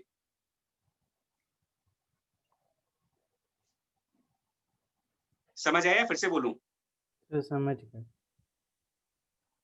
Sir जैसे यहाँ पे तो hemisphere था तो radius same रहा, लेकिन अगर कोई और जैसे क्यूबॉइड वगैरह हो तो सर वहाँ पे तो लेंथ ब्रेड्थ और मतलब सिमेट्रिकल डायमेंशंस पीसेस सुनो, सिमेट्रिकल पीसेस कैसे होते हैं बताते हैं आपको। सिमेट्रिकल पीसेस डोमिनोज गए हो कभी? गए ही होगे। Yes sir. क्या करने के लिए? सर मतलब पिज्जा कटर से मतलब सिमेट्रिकल पीसेस में काटते हैं। आप पिज्जा कटर जब यूज करते हो अभी तो डिपेंड करता है तुम्हारे ऊपर कितने ऑनेस्ट हो। अब 4 लोग गए मान लो और एक लार्ज साइज पिज्जा ऑर्डर कर दिया आपने, तो बेईमानी भी हो सकती है। बेईमानी अगर आपके साथ कोई पेटू आदमी गया है तो कोई आधा खुद ही खा ले, बट एथिक्स क्या बोलते हैं आपको कि क्या करना चाहिए हमको? अगर 4 देना चाहिए। इस बराबर बराबर बांटना चाहिए। 4 पीसेस में कट। तो मान लेते हैं कि आप बहुत ऑनेस्ट हो, वेल मैनर्ड हो, और जो पिज्जा है वो ऑलमोस्ट एक सर्कुलर डिस्क के फॉर्म में है, ठीक है? तो मान लो हमारे पास यहाँ पर एक डिस्क है और इसका मास कैपिटल M है और रेडियस R है। आपने इसको 4 आइडेंटिकल पीसेस में डिवाइड कर दिया। 4 नहीं, इनफैक्ट 8 पीसेस में डिवाइड कर दिया। 8 गरीब दोस्त चले गए। हाँ, पैसे कम थे और पार्टी करनी थी, तो इन्होंने क्या कहा कि एक मीडियम साइज पिज्जा लिया और उसको 8 पीसेस में डिवाइड कर दिया। लेकिन ईमानदार थे सारे। तो एक पीस कितने एंगल का बनेगा?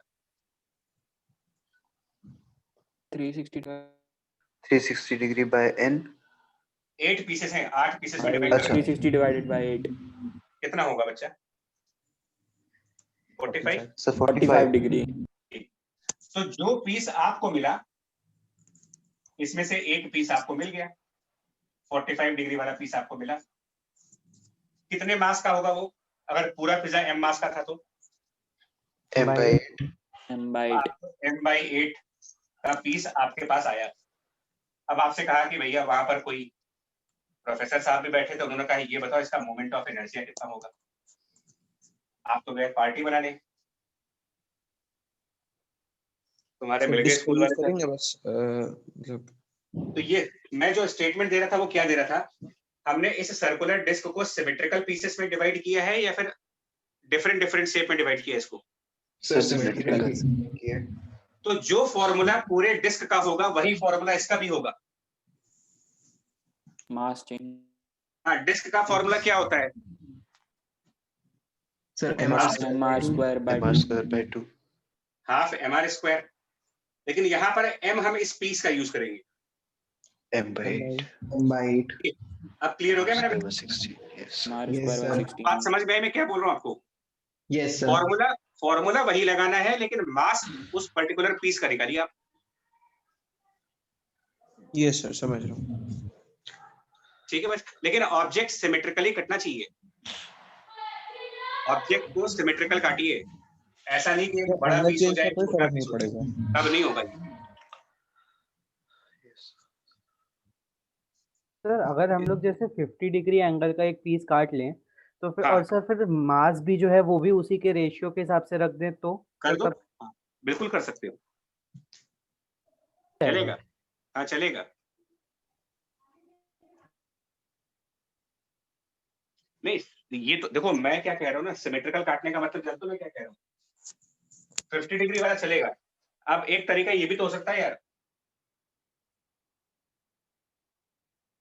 आपके पास सर्कुलर डिस्क है, बर्थडे केक मान लो आपकी बार, और आपने इसको ऐसे कट कर दिया किसी कॉर्ड के अलोंग, एक कॉर्ड के अलोंग कट कर दिया, और कट करके एक छोटा सा पीस निकला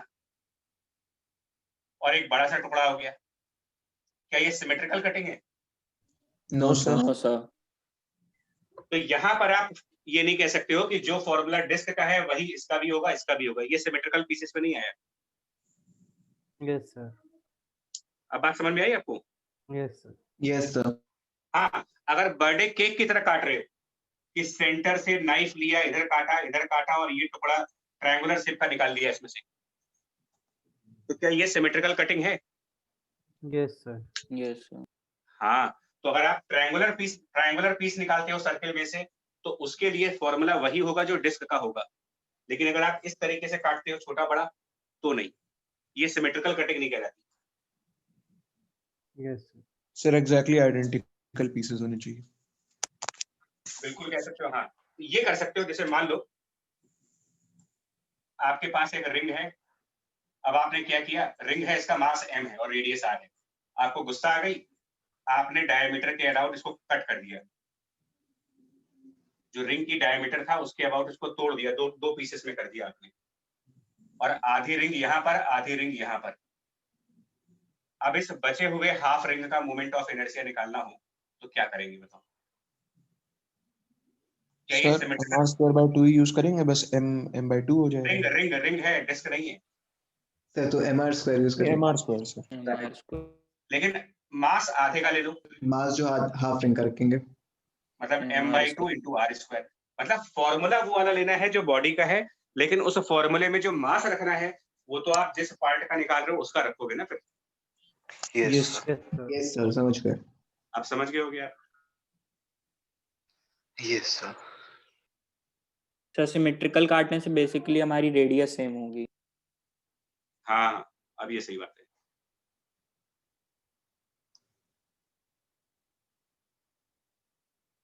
ठीक है। Yes, sir. Yes sir. Yes sir. Moment of inertia यहाँ से तो खत्म होता है, बट मतलब वैसे तो ये एंडलेस टॉपिक है, इस पे जितना मर्जी पढ़ लो उतना कम है, बाकी तुम्हारी प्रैक्टिस पर डिपेंड करता है। तो आप इसके बाद आप जिसे डोमेन में एंटर करने वाले हो वो डोमेन है न्यूटन लॉ की, और टॉर्क, एनर्जी, मोमेंटम। तो बेटर ये होगा अगर आप नेक्स्ट क्लास से पहले क्विकली पिछला वाला न्यूटन लॉ रिवाइज कर लें, कंस्ट्रेंट इक्वेशंस रिवाइज कर लें, एनर्जी वाले फॉर्मूले रिवाइज कर लें, लीनियर मोमेंटम के फॉर्मूले और कोलिजन के जो कंसेप्ट्स हैं अगर आप क्विकली रिवाइज कर सकते हो नेक्स्ट क्लास के पहले तो बेनिफिशियल होगा। और अगर नहीं कर पाते तो एटलीस्ट न्यूटन लॉ तो रिवाइज कर ही लो आप, वो इंपॉर्टेंट है। क्योंकि जो आगे के हम क्वेश्चन पढ़ने जा रहे हैं ना, अब आगे का जो टॉपिक पढ़ोगे वो प्योरली न्यूटन लॉ पर है, टॉर्क एंड फोर्स के ऊपर है। और सर्कुलर मोशन की काइनेमेटिक्स को हमेशा याद रखिएगा, tangential acceleration, centripetal acceleration,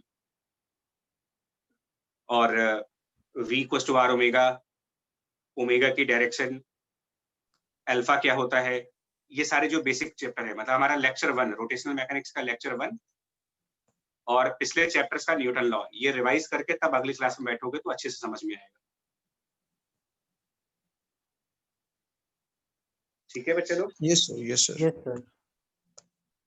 permission हो तो मीटिंग एंड कर दें।